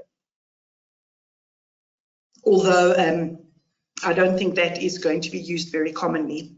Okay, so what we're asked to do, it just says change to a two-statement approach and then revert to the single approach. So why would I do something so silly? I literally just want to show you the change. So I'm going to change it to two statements and click OK. Now, did you see the name change? It's now a statement of financial performance. Just let it finish executing script. And then if I scroll down, I've got a separate statement of comprehensive income. Okay, I want to revert back. The reason is I'm obviously not going to choose this method if I don't have any other comprehensive income, right? So I'm going to go ahead and it's just saving. I'm going to revert. Make sure I'm on the right dialogue. I'm going to revert to just scroll up. Sometimes the scroll bar is at the bottom and you think that you're in the wrong place, but it's just higher up. I'm going to go to my single statement approach, and then it says, do not print the other comprehensive income section as it is 0. So when I scrolled through with you before I opened the settings and format, you would remember that after the net profit, I showed you the other comprehensive income was 0 and it was showing, and then there was a total comprehensive income line. Sometimes you might decide, you know what, we don't want to see that, it's 0. So we will then click the do not print other comprehensive income of 0. And then you've got a choice, that final line. Do you want it to say profit or loss, or do you want it to say total comprehensive income, just so that the user can see that you didn't forget about other comprehensive income? It is in fact 0. So I'm going to go ahead and I'm going to change it to the total comprehensive income or loss as the wording. This wording will also pull through to the statement of changes in equity. Okay, that was all that we needed to do for the settings and format of financial performance. Let's click OK and see what changes. So it's already made the change, it's just finishing off. So it's now back to the statement of comprehensive income. It's a single statement, so it's our net profit section. And remember, we told it, instead of saying net profit or loss, rather change the words to total comprehensive loss. If you don't like this, then you can revert back through the settings and format and change the wording to net profit loss. So just to show you, it's still a single statement. Obviously, if there was other comprehensive income, it would be in these items. And you can see that the other comprehensive income section is turned off. Some entities like to show the net profit line, the 0 OCI, and then the total comprehensive loss. That's completely up to you. In this case, we're saying, no, let's turn this off and just call this total comprehensive loss. Then the next step, we are told to show taxation line, even if it's 0. So in Caseware, whenever you've got a row and there's no values in it, that row is set to off. In other words, it won't print. But if you feel that there's certain lines that you think should be printing even if 0, then you're going to stand on that line, you're going to right click, and you're going to go to properties, okay? And then there's an option which says show line even if 0 balance. So you're going to click that and OK. So because of the, you might be asking, well, why didn't we just right click other comprehensive income here and tell it to show or hide? There was just other complexities involved because of the pull through to equity, and so that's why the mechanism is slightly different. But normally you would right click and show line even if 0, and then it would turn that line on. Okay, and that is our statement of comprehensive income. Let's now move to, we can just scroll down or we can jump to EQ for our statement of changes in equity. Now this, at first glance, looks a bit overwhelming because you've got all these columns and rows and it just looks a bit different. So this is typically in landscape. It's because of all the different reserves that there are quite a lot of columns to deal with. And when you do consolidations, you've also got the non-controlling interest to deal with as well. So I'm going to just show you a trick in a moment. I just want to first say how it works. We start off with our balance at the beginning of the prior year. There are a few rows to be used if there was, for example, a prior period error or a change in accounting policy. So in other words, a restatement of that balance. Then the opening balance as previously reported, you would have on and you would put your adjustments through. So after our opening balance of the prior year, we have our total comprehensive income for the prior year, and it drops it in the accumulated loss column. Okay. Then you've got all sorts of other movements in equity, and we've given you a whole host of examples: transfer of reserves, issue of shares, purchase of own shares. All of these are yellow cells, which means you can write over them if you disagree with the wording. And then you would just put your movement in here. So let's say, for example, there was a transfer of reserves. Let's just say we had a revaluation reserve. And let's just say we took 1,000 out of the revaluation reserve and we released it to the accumulated profit. Then that's how we would show our movement in reserves. And the net obviously should be a 0. Otherwise, you've done it wrong. So I'm going to go ahead and delete those movements because I didn't want them in. And I just wanted to show you how you would capture the other movements in equity. So all of these movements in equity, which are yellow, they're all input manually. If it's white, there's going to be mapping. So if you were a dividend declared, you would go and you would map to dividends. Then we get our closing balance for last year's, the previous year's closing balance, and then it repeats the total comprehensive income, which is, if we had used the wording net profit or loss, then it would have put in this line. At this point, it looks a bit fuzzy because you're seeing lots of lines, but remember the blue lines don't print. They're just there for the type of method you choose. So if you had switched, if there was OCI and net profit separately, it would have popped the other comprehensive income in this row, the net profit in this row, and the middle line would not have printed. So all the correct lines print as needed. Okay, and then it's the same movements for the current year, and then finally you end with the closing balance. So what are we supposed to do on the statement of changes in equity? It says to us, hide the blank columns. Now, this could be fantastic if you have got all these columns to work with, but you've only got like accumulated loss and share capital. So what we're going to do is we're going to go to our settings and format for the statement of changes in equity. Make sure I'm in the right dialog. And then it says hide blank columns in the statement of changes in equity. I'm going to move this. I want to show you something. Do you see these 3 warning triangles on the menu bar? Now the word escapes me. So you can see these 3 warning triangles are all off. If I click hide blank columns in the statement of changes in equity, and then there's also another option to display zeros as a dash. So you can see all of these zeros as a dash. The reason for that is also if you leave these columns on and the dashes are gone, it's really hard to see what line you're looking at. So in equity, we've got the option to show all the zeros as dashes if we want. But we want to hide the blank columns. So let's go and click OK. It's only columns and not rows. Keep an eye on that triangle. On the template toolbar, going back to me, you see what happened? The yellow warning indicator came on. So all that's telling you is just beware you've hidden columns in equity so that you can know if you're going to add other reserves that you must turn those on. All right, so now it's a lot easier to work with my statement of changes in equity because only my columns that I actually have balances in are switched on. Okay.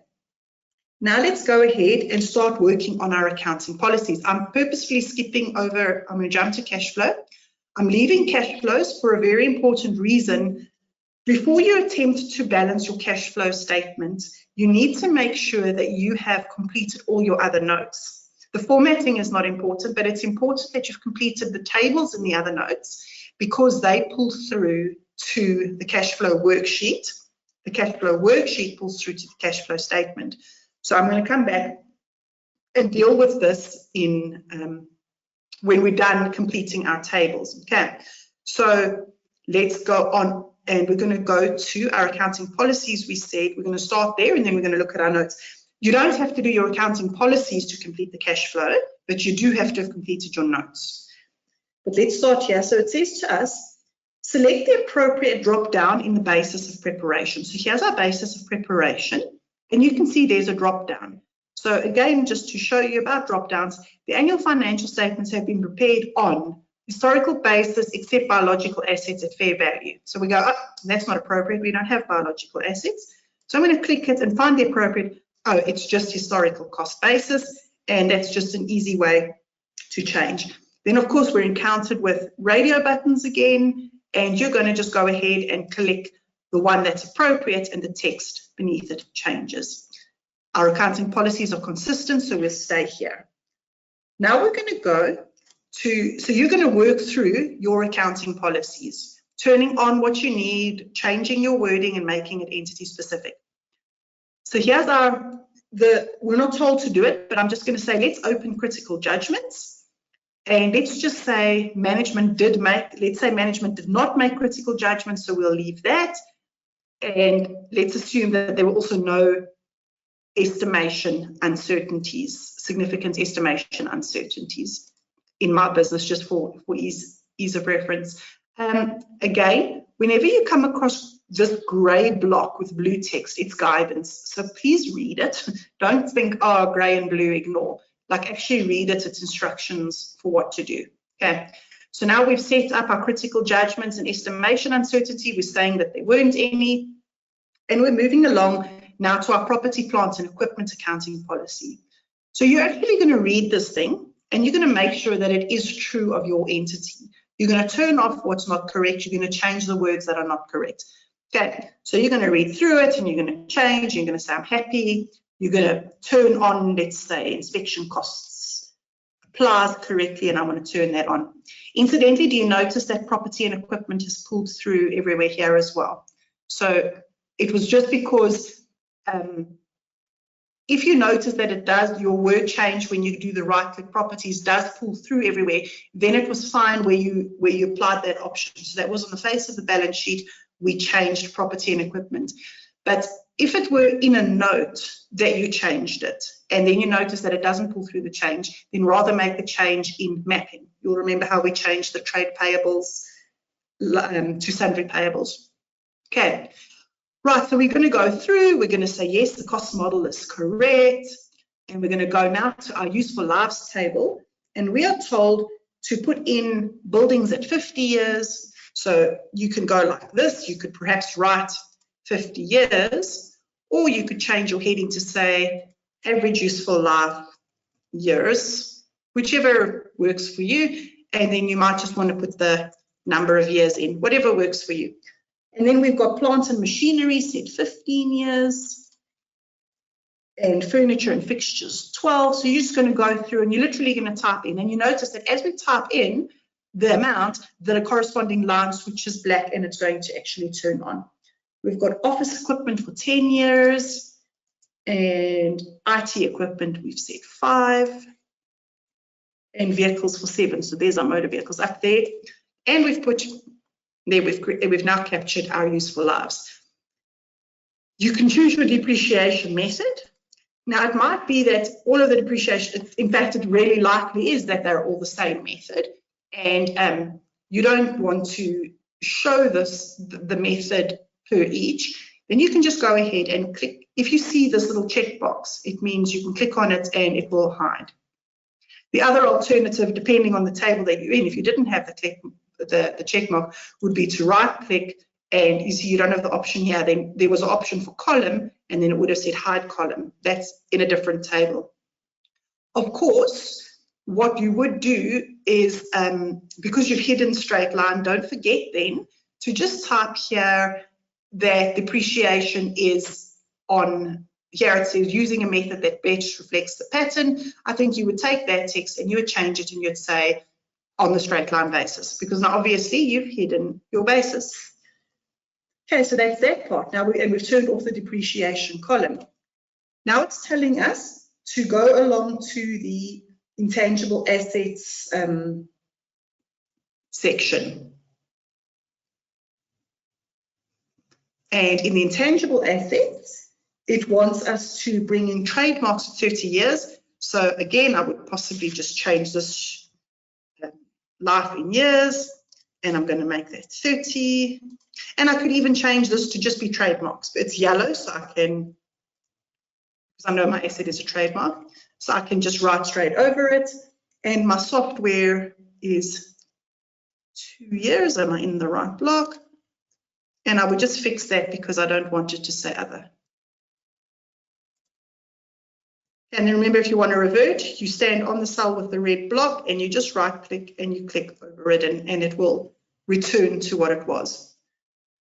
Now, I wonder if any of you noticed that although remember we changed the order of our notes because our balance sheet was now changed, intangible assets, then property, plant and equipment.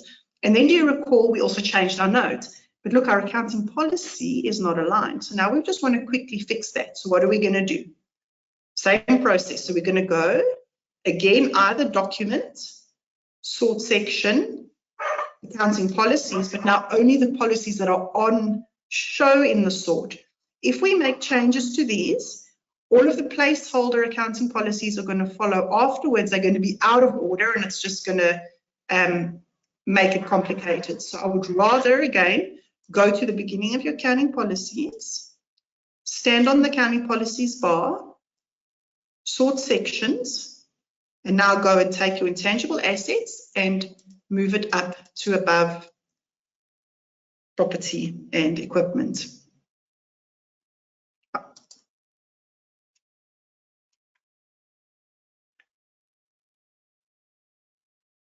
Okay, and it's made the change.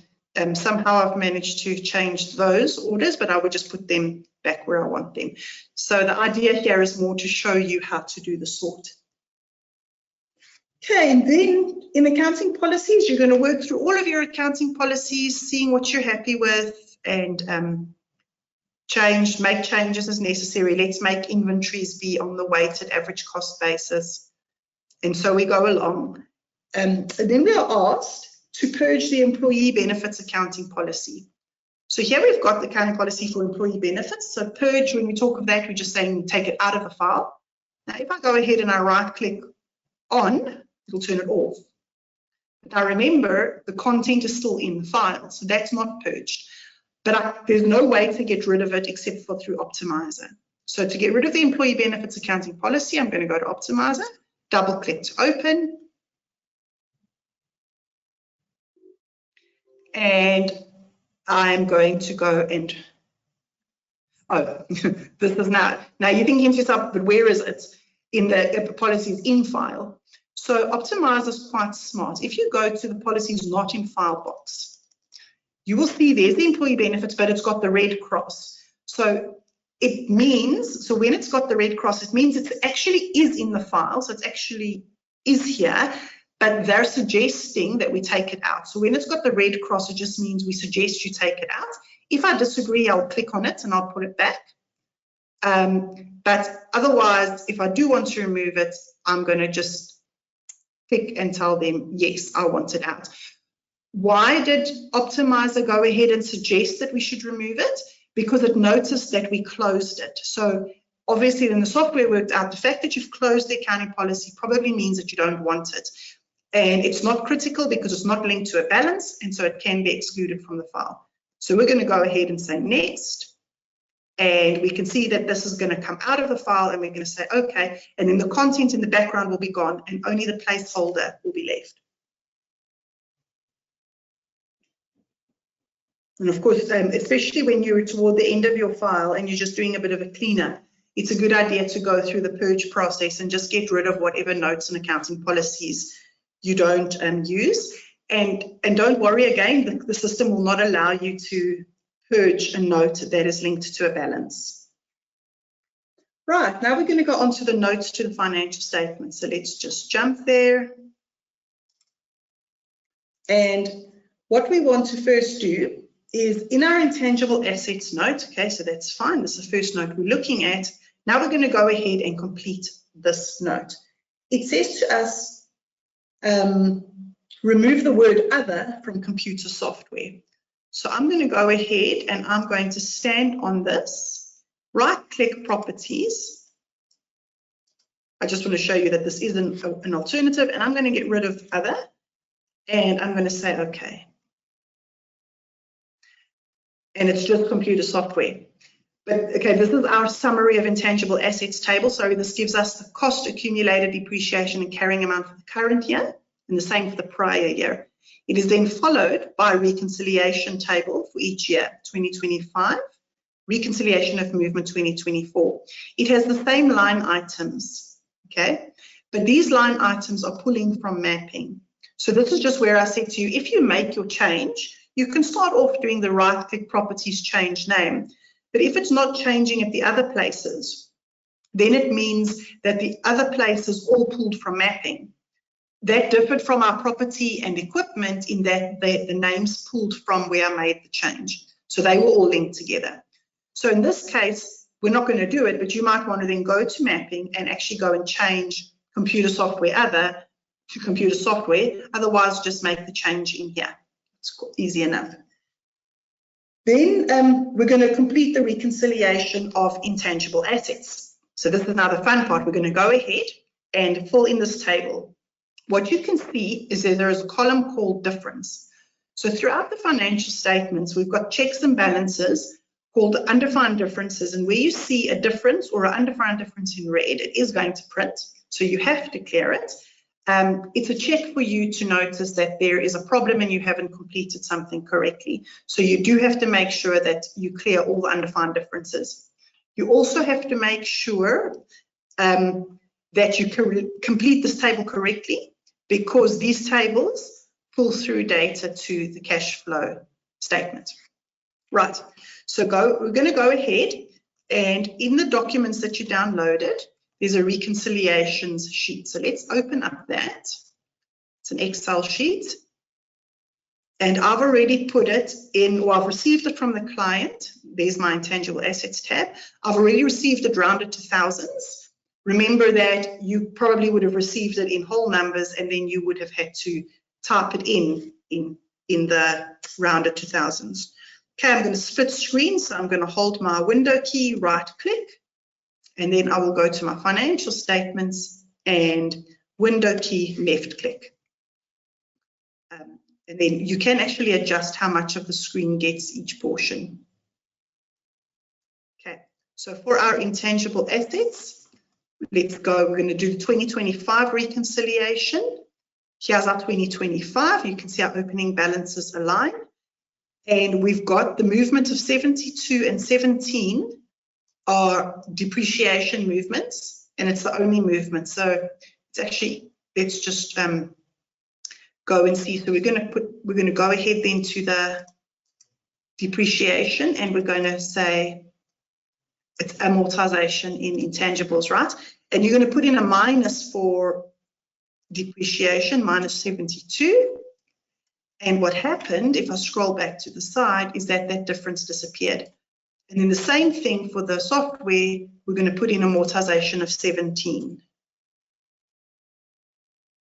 And now our difference has gone, and we're completely happy that we've reconciled 2025. Now we're going to do the same thing for 2024. And for trademarks, quite simple. It's just 73 and 17 also in depreciation. So we can expand this and just put the difference in, because it was just a single amount. So we put in our, and so you go ahead and you're just going to populate your note for note. You're just going to work through them and clear your tables, make sure they're balanced, make sure your wording is what you want, switch on sections. So if you have a material intangible asset, you might want to turn that on. Just click the arrow, and then you can type it in here, and you can say whatever the trademark was for and the specific detail, all in yellow, meaning it's input cells. I'm going to keep that closed because I don't want it. And now we're going to move on to the property and equipment note. And what it wants us to do is it shows us that there is a little problem here. Do you see that we have got a property, plant and equipment 1 item, but that is actually motor vehicles. So you've got two choices. you can either move it into motor vehicles or you can change this to motor vehicles. I will caution against the second because all the other components like depreciation and impairment that are expensed elsewhere, they are all pulling from the motor vehicles corresponding mapping. So what I want you to do is go and fix this mapping, and I did this on purpose so that you could see what to do if you've mapped to the wrong place. So now we've got, it's in property, plant and equipment 1, and we want it in motor vehicles. So let's go to our mapping screen and open that. So it's account, assign mappings.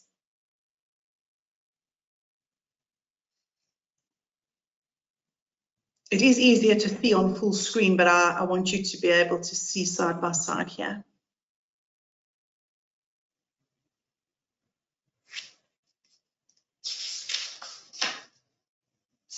Okay, so we're going to then go, I'm just going to split that to the right. So obviously it's balance sheet. We're going to go to assets, property, plant and equipment. You agree? And what we know is there's two sections. There's a cost and there's an accumulated depreciation section. We have to move both. So we're going to open the cost section. We're going to go to property, plants and equipment 1. And we're going to follow down to where the pluses are, because that's where we can see, okay, that's where you see motor vehicles was mapped. You can just double click that and it will unmap. Okay. Then let's go to close the cost, open the accumulated depreciation, go get that property, plant and equipment and double click it to take it out. And we want to put it in vehicles. So let's first map the accumulated depreciation because we are in it. So we're going to go to motor vehicles and open motor vehicles. We can just use opening balance and then it's the first account. Let's just check.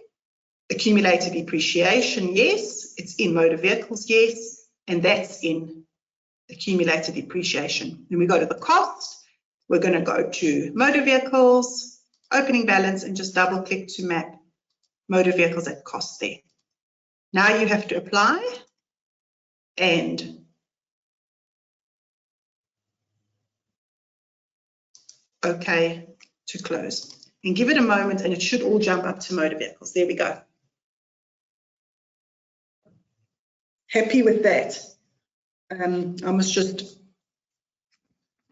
hopefully I can finish the rest in the time we have. We should be okay. Now we're going to do our reconciliation of property, plants and equipment the same way. Open up that spreadsheet to property and equipment, and we're going to take a look at our movements. The first one is furniture and fixtures. We can see we have 194 in depreciation. So I'm going to just, so that's the only movement, and that's minus 194, and that's going to clear up this. Let's go see what motor vehicles was. Our motor vehicles, we had a transfer of 1929. We're going to put that in the transfers column.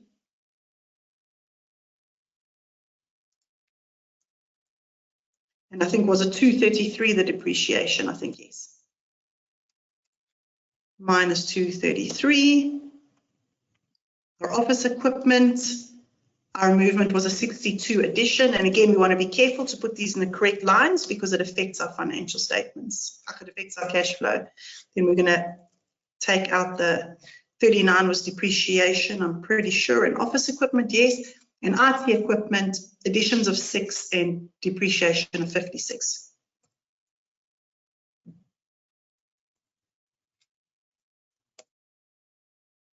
I'm not going to do the 2024 table because of time. The prior year tables don't pull through to the cash flow worksheet, so this won't affect us. So just imagine that we completed that information, and then we're going to go on with our notes and we're going to see what we should turn on and off. We are told to turn off the details of properties in the set, so we're not going to work with that. Now we can move to our loans to and from group companies note. I think it's actually right here. So what's happening in this note is we've got our group company name, a holding company, and we're asked to change. So we've got a loan from a holding company, and a holding company's name is JJMS Limited. So we want to change this name. So we're going to go and change our holding company through the process, and we're going to change that to JJMI Limited. And you can put in whatever the terms and conditions are. So let's say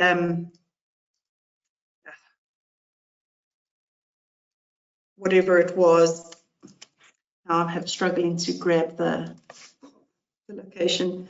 So we will just say here, no interest payable as per agreement, whatever it would be, all right? So you put your terms and conditions in there.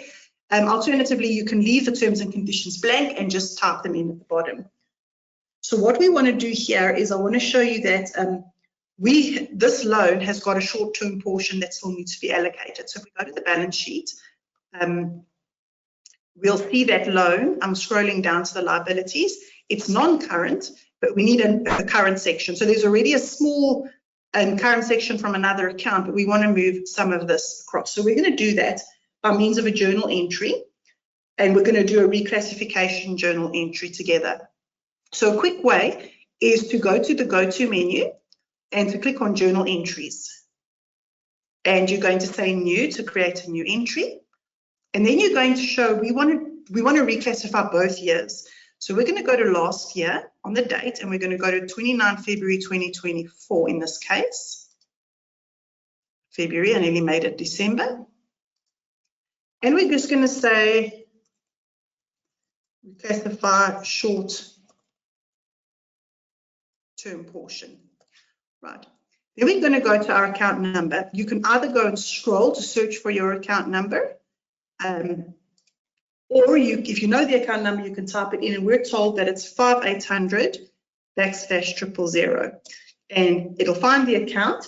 And the prior year's adjustment was 4 million, so we're going to put 4 million in there. We're debiting the long-term portion of the loan, and you can just click enter, and then we're going to create a new account. So you can just type the new account name in, and we're going to call it 5800ST, and press enter, and it's going to say the account doesn't exist. Do you want to create it? So you'll say yes.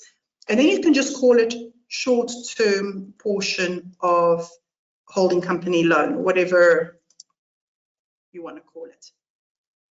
And that's going to automatically put the difference in. We're going to create the current year version of the same. So we're going to click new. Sorry, what I did wrong. You can jump back to the previous journal by just clicking the back arrow. This is a reclassifying journal. That's just for reporting internally if you want to report what type of journal entries you have. In the current year, we're going to reclassify short-term portion of loan. Again, and we're going to go ahead and make the same change to 5800, and this time it's going to be 3.5 million, and it's 5800 ST, and you're going to recalculate and close.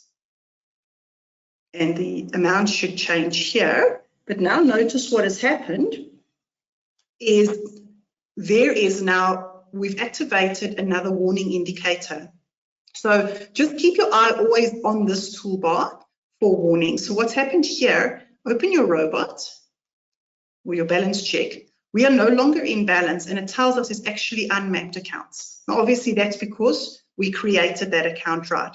So let's go to Caseway Working Papers, open a sign mapping screen, and you could also click on the triangle and it'll take you to the mapping screen or to the item that must be mapped. Okay, so it was a short-term loan, so we're going to go, now normally we would go and look for it in liabilities, but remember we spoke last week or last time, and I said to you that there are some accounts which are flip accounts, meaning it could be a debit or a credit balance, in which case you would map it to the asset. So if I go to loans to group companies and I try to go to holding company loan, I can't map here. It says refer to assets. I'm going to go to the current assets instead. And it's only in these cases where it could be an asset or a liability. And I'm going to find my group loans. I'm going to go to holding company loan, and I'm in current assets. And I'm going to go and map it to group company 1. And remember, there was already a small portion in there. Okay, so, and my journal entry is obviously the full amount. My financial statements will round them to thousands. So let's apply the mapping. Okay. and return to our financial statements, and this unmapped account should disappear. So we're good to go. We can go back to that note. Loans from group companies. You see we've got the current portion, and I'm just going to close the balance check. Our note now shows us those lines, the full amount, but it shows us how it's split between current and non-current. Okay. Now we're going to move on to our next note, which we want to look at, which is inventories. So what we're going to do here is I'd like to show you about super insert. So we've got the inventories, we've got a table, and then we've got a few sections already existing. I'm going to close them. And let's say we want to put our own custom section in here. We don't want to use any of these. So we're going to use super insert. So the first thing we're going to do is we're going to create a little one of these headings. Where you stand, if you insert the heading, it's going to make it a component of the heading you stood on. So you must stand on the main note heading, all right? Then you're going to click on the super insert button, the green plus, and you're going to start off, you're going to start to build your note top down. So we're going to say note or policy include a subheading, and we want it at the bottom, so it's going to insert that note for us. We want it at the bottom, meaning put it at the end of the note.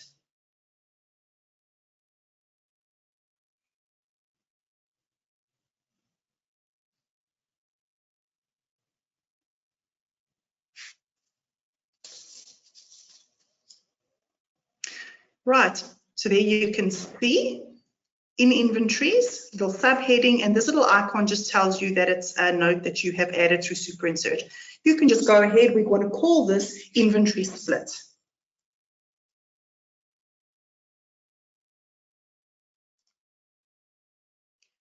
And we've labeled our note. Now the next step is we want to put, now we're going to use this, we're going to start building from this subheading. I just want to show you that I'm still in inventories. I want to add a text paragraph under this heading. So we want to put a little green paragraph under it. So now we're going to stand on the heading that we are dealing with, and we're going to go insert again. And we're going to say text section. You could also say paragraph. And you're going to go ahead and choose normal or bulleted, and you're going to say below so that it brings it in under that subheading. And then it said we should just add some text. The closing inventory is represented as follows. So you can go ahead and type that.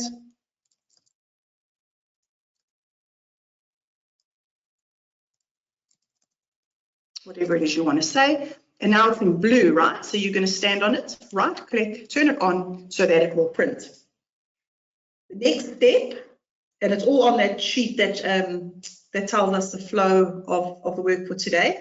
The next step tells us add a 1 to 4 column table after the text. So I'm not going to stand on the text, I'm going to stand on the note again, and I'm going to go and I'm going to say, now I want you to insert a table, and I want it at the bottom, otherwise it's going to insert it above the inventory split heading. There's various table options to choose from. I'm not going to go through them. You can look at the video in the e-learning. Click the table that we've been asked for.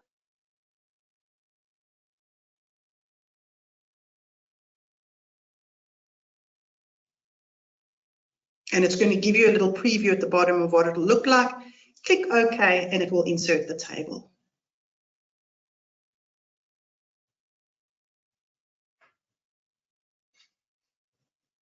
Okay, I just want to try and recall, if you accidentally inserted the wrong table,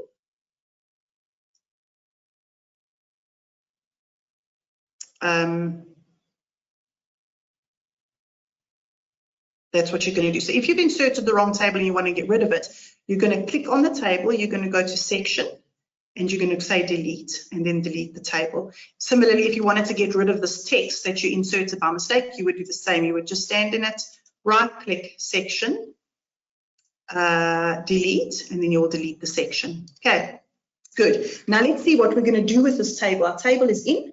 It said get rid of the table heading. Okay, the words were delete. So there's my heading.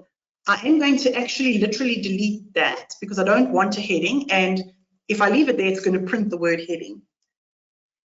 It tells me to add an additional input row so that it has 2 rows. So I'm going to stand in my table, and I'm going to right click, row, insert row, or I'm going to go back to the super insert, table rows. I'm going to insert my row type. The grayed out ones are not an option, so you can really only go for input row, heading, or lines. So input row, I want 1, so you can choose how many you want. I just want 1, and above or below, it doesn't matter at this point, and I'm going to add my line. So now we're busy building the table that's inside the notes. We want the first 2 columns to be numeric only. So we're going to format our columns now. So we're going to stand on the first column, right click, column, format column type, numeric. And we're going to do the same with the next one. Right click, column, format column, numeric. And the second 2 must be percentage. So we're going to do the same thing, column, format, percentage, and then we're going to choose our decimals. I'm going to say I don't want decimals.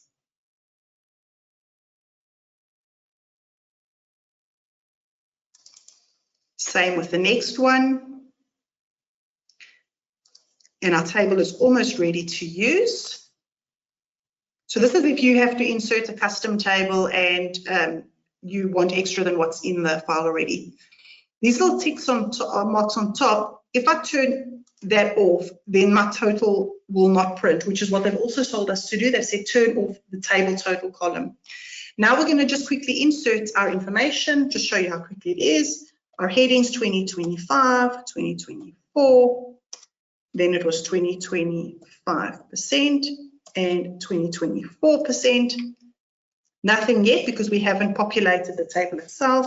This is local and it's 42,185. And now look, suddenly that row switches on. 37,620 and my percent is 46. And I just have to put the amount in and the percent is going to automatically be there. You notice that the totals do not print because there's only 1 row. So the total prints as soon as you've put in more than 1 row of data. I'll show you now. 50446. And see how the total line now switches on.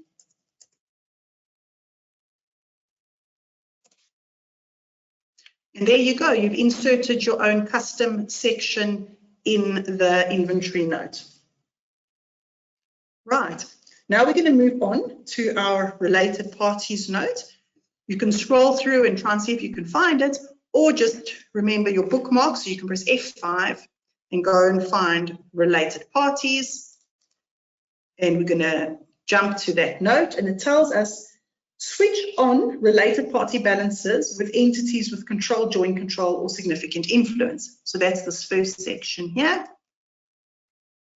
And then it says turn on related party balances. So we're dealing only with our related party transactions to do with entities which control us or have significant influence or joint control over our company.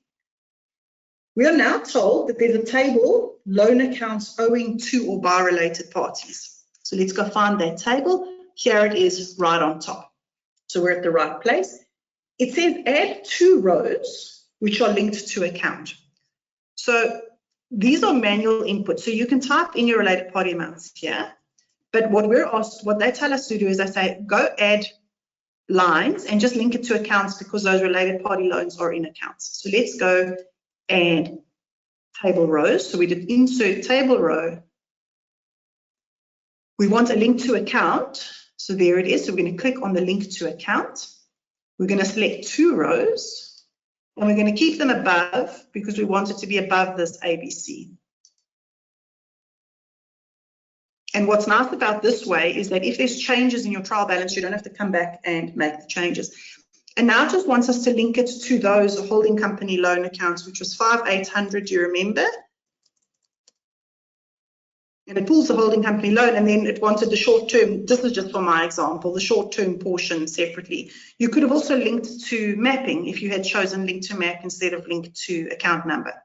I just wanted to show you how you can do this linking up, which is a pretty cool party trick.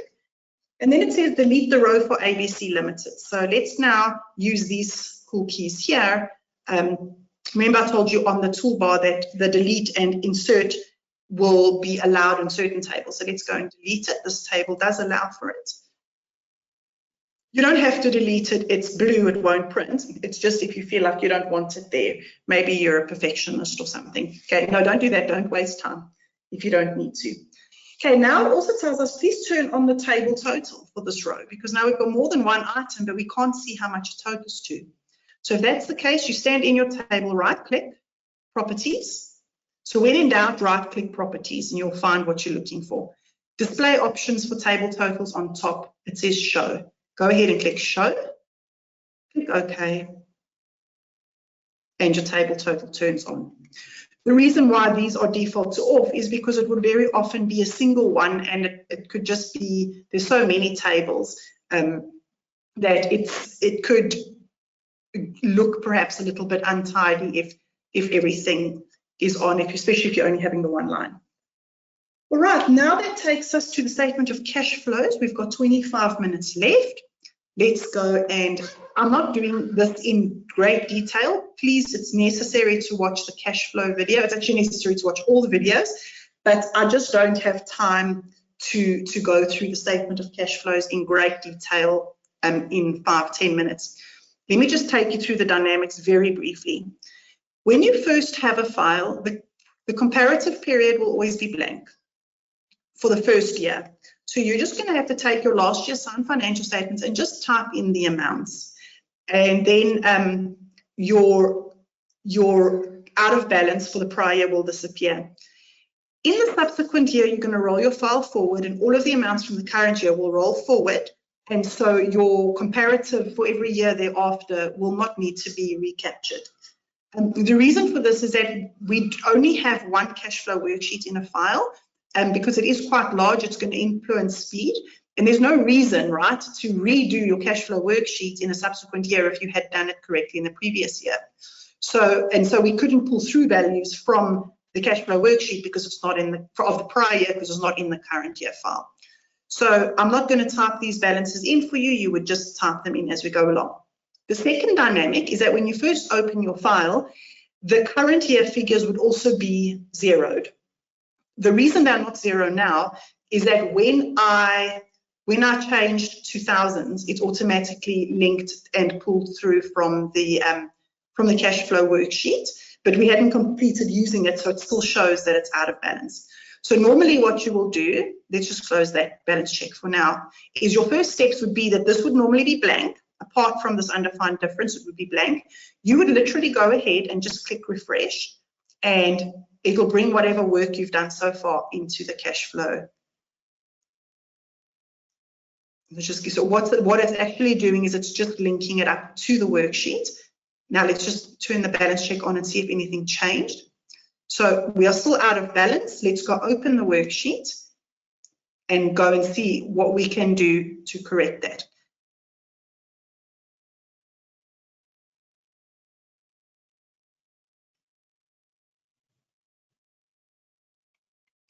So in the cash flow worksheet, we've got a great deal of grey text, which is just, again, guidance to explain how this works.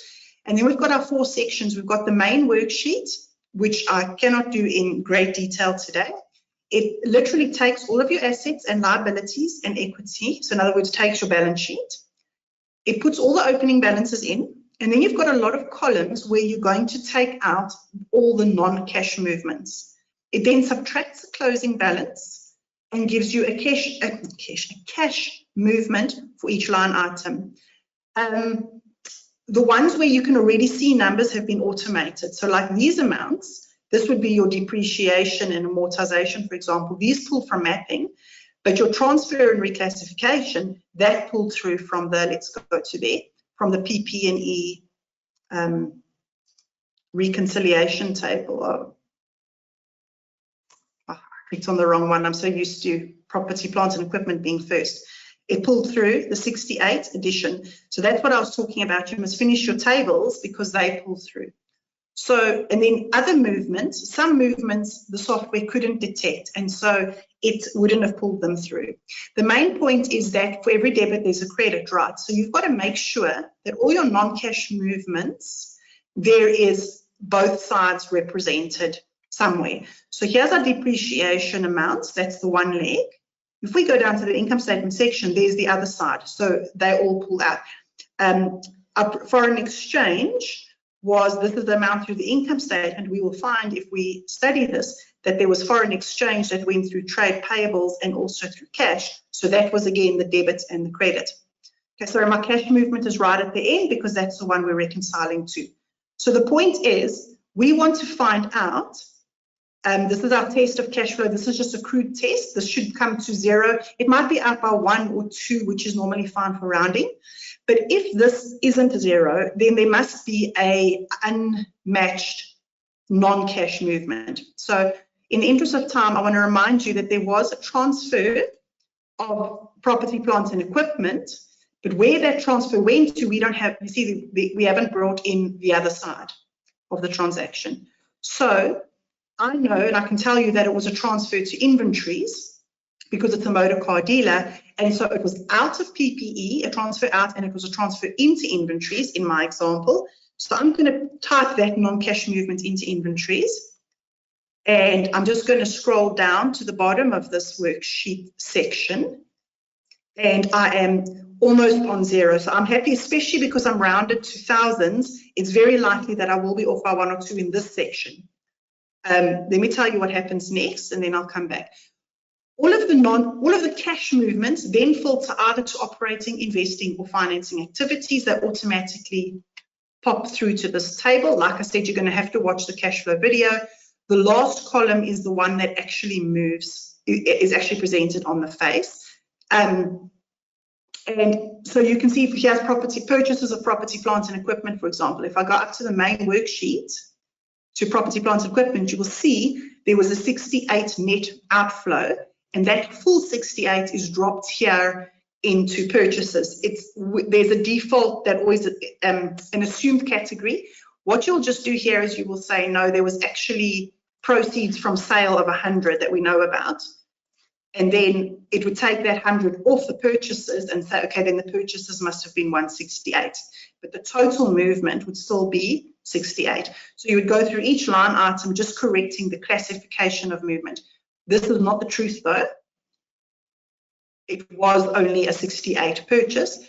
And I'll get back to this one now. Our financing activities done the same. There was just a movement in the group loans. And then finally, our ultimate test of cash flow. It's important that this is 0. So, because this is the movement that you're going to see on the face. So, like I said, the top worksheet, it's just a crude movement. If this is out by 1 or 2, it's still okay. But I did notice you're going to obviously go line by line and you're going to take out whatever non-cash movements are necessary. And then you're going to go and take a look at these movements. So I'm going straight to the investing activities. I'm happy with the 68 as a purchase, but I know that there was no purchase of intangibles, and it's 1. It's to me, okay, obviously because of our rounding to thousands, there's a little bit of a rounding issue. So just go and correct that on the main table. You always have to correct it in the main table to get your total cash flows right. There was no movement of 1. We can just say that it would obviously have been a rounding issue, so we can put it into one of the yellow columns. Don't worry, if that happens, just click OK. And that issue is removed, but now our test of cash flow at the end is probably out by 1. So I would then just go to our rounding account, which is trade payables. And I would just put the other side of the rounding in there. I've done it the correct way, so our test of cash flow balances. Our investing activities is correct. We do not show a purchase of intangible assets. So if we've done this, there we go. Now, it's in the meantime, while I've been working in the document, it's refreshed and pulled through, and you can see our statement of cash flows is now in balance. The prior year, you're still going to have to capture manually. And so all the amounts that are in here, you'll see you can't capture current year amounts. That all pulls through from the cash flow worksheet. The second thing that we were asked to do was use an indirect approach. So for our cash flow worksheet, we're going to close our balance check. We're going to stand in our statement of cash flows. We're going to go into our gear cog, and we're going to click on indirect cash flow, click OK, and then the method changes.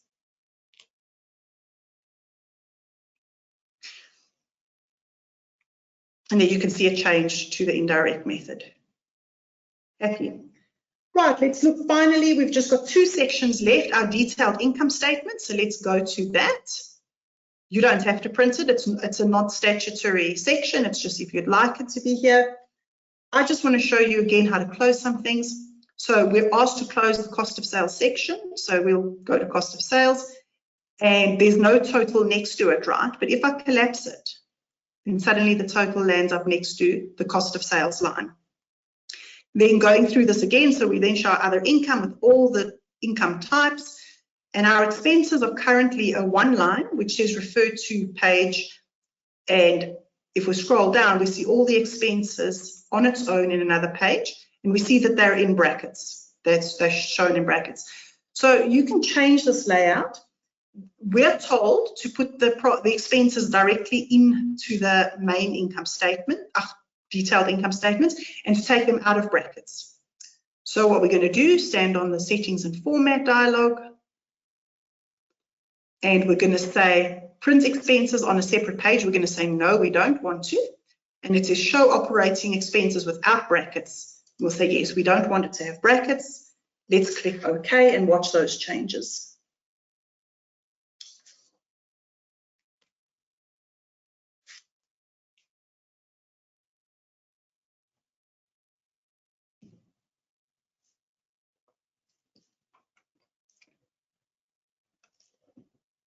And so you can now see, let's just start at the top. We've got our detailed income statement, our revenue, our cost of sales collapsed, other income, and there's all of our operating expenses now inside the detailed income statement, and our expenses are no longer in brackets. So you can just change it to whichever way you want.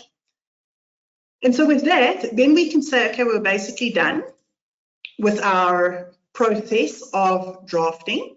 Now I just want to quickly take a look at the printing. Sometimes you've got to click through this process once or twice just to refresh it. But basically, what I want us to do is it says here, set your print profile to internal preview. So if you click on options and you go to print profiles, there are a few print options. So we've got internal review, and what the internal review does, and I should actually show you where you can see what it does. So you will select your print profile at this point, options, and you select internal review. What it will do is it turns on your annotations if you want them on, and it's going to give you a watermark. Whereas if you wanted to print for the client, you would go to external final. So, and you can click on edit print profiles here to see it. I just find it sometimes works better going document, configuration, printing, and this is where you're going to just set up those print profiles. And then when you actually want to do the print, you'll go and select the profile you want. So here's internal review. It's got a watermark which says draft, and it's going to turn on all these things. You'll see the lead sheet references, the annotations, the date and time. Assuming that you've turned date and time on in the footer like we did at the beginning of the exercise. If you didn't do that, then it wouldn't show. Or it's the other way around, I forget. It could be that the other one won't show if it's off here. External draft, the watermark changes to discussion purposes only, and only note references show. And then, of course, your external final, there's no watermark. So you can change these as you want them to be. So I'm going to leave it as is, internal review. So that's just how I configure the view. I'm going to just make sure that I've set up that print profile. Sometimes I can actually see here because these all came on. But let's just go double check print profile, yes, internal review. And now we're going to go ahead and print this. If it didn't properly take note of your profile, then you can just do it again. Sometimes it needs to refresh. You click File, Print. I'm going to print as a PDF in this case. And I'm just going to say, okay, I'm happy for the annotations. And it's going to, in a moment, bring me up a dialogue of where to save to.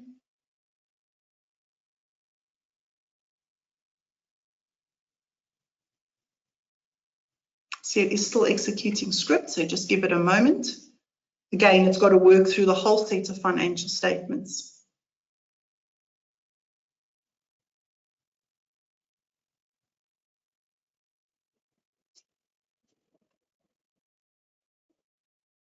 What it will do is it will bring up a dialog box, and then you're just going to choose a file path where you want to save the PDF to, and then you can go and open it. If you're following me and yours has gone a bit quicker, you can go ahead and open your print. Okay, I'm going to let that run, I think, in the background. What you would also do is, if you wanted to see the final version without a watermark, then you would just change your print profile to be the final one. I'm going to come back and see if this works in a moment. I just want to, oh wait, there we go. Saved by the bell. Okay, so it's going to give you the print dialog. You're going to say okay, and then you're going to choose where you want to save it. I've already chosen my, let me just make sure, get ahead folder. I actually want to change that. It's session 2 is where I want to put it, and I'm happy, and I can even change the name here and call it, let's say, sorry about that. I'm going to go ahead and call that perhaps draft 1, or you can call it draft and the date, whatever it is that you want to do, and go ahead and click OK. Also, there is again a very detailed printing video in the e-learning. I'm assuming that every one of you have got access to the e-learning by this point. There we go. Now we've done all this now. Let's hope that it correctly read my, see, so there's my folder, there's my draft, and I'm hoping that it's correctly picked up my profile. Yes, it has correctly. All right. So there it says draft, which was the watermark, and you can go through and see if you're happy with your financial statements, and the date was printed. Remember, we said in the internal review, your date should print. So if you go and you change your view to your external final, it's not going to have the watermark, and this date is going to be wrong, and it also won't show tick marks. So there's your set of financial statements. You can review it, you can make changes, and like I said, you've got a lovely audit trail of the date that you printed this set, and so you can go on with that. All right, so that is the end of this section. I just want to quickly chat to you for 2 seconds. Please don't leave yet. No, that's wrong. Now my slides don't want to play the game. There we go. So on the 10th of April, that's next week, we're going to have the 3rd session. It's going to be dealing with the top support cases. There'll be an interactive Q&A. So please make use of the time to, just check in on, or to put together any questions which you have had over the last 2 sessions. They will be dealt with. And then we'll also be looking at XBRL and consolidations. And Ninka is actually going to take that final session. And I just want to ask at this point, Ninka, I don't know if you need to jump onto the call. Is there anything that you need to add? Are there questions or anything? Hi, Ange. Hi, everybody, and thank you for joining us today. There's nothing else to add from my side. Thank you so much for the session. If you do have any questions, like Ange just said, please feel welcome to still put them in the chat. We'll keep it open for like 2-3 minutes, and then we will see you next week. Thank you very much. Okay, thanks for that, Ninka. All right, yes, so then I want to thank you for joining us. I am going to just quickly, you can stay on the call for 1 moment. I'm just going to return to the presentation and answer a question about the related party linking. And then after that, I'm going to exit the webinar. Right, but those of you who don't want to stay for the last question, you're welcome to leave. Thank you for your time this morning. I think I have got a couple of minutes that I can go back into it. Okay, so for those of you staying on the call, I'm going to go back to related parties quickly. I hope I understand the question. And I'm going to try and see if I got the question properly. I think it looks like a repeat. So if I do misunderstand the question in the time we've got left, please bring it back to our attention next time. So what I would do, so if I just repeat that, let's add more rows here. Let's bring them into this section at the bottom. I'm going to insert rows. Either I can right click and go row, insert row, or I could have gone through the super insert button. Now I'm going to insert my row. I'm going to look for a row type. Input row, I've got link to map, I've got link to account. So what I did is I'm going to do a link to account. I'm just going to choose one and I'm going to say, okay.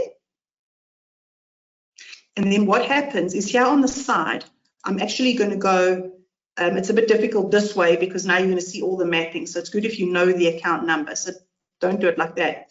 So if you put the account number in, we know the 5800 account, so I'm just going to use that. What it does is it actually pulls through the information that's in that account number through to here. And if you chose to rather link to mapping, then you would put the mapping number in and it would pull the whole financial statement line of that mapping through. Okay, I hope that answered that question. Thank you so much for joining us today, and we look forward to seeing you next week with Ninka. Thank you very much. Bye-bye.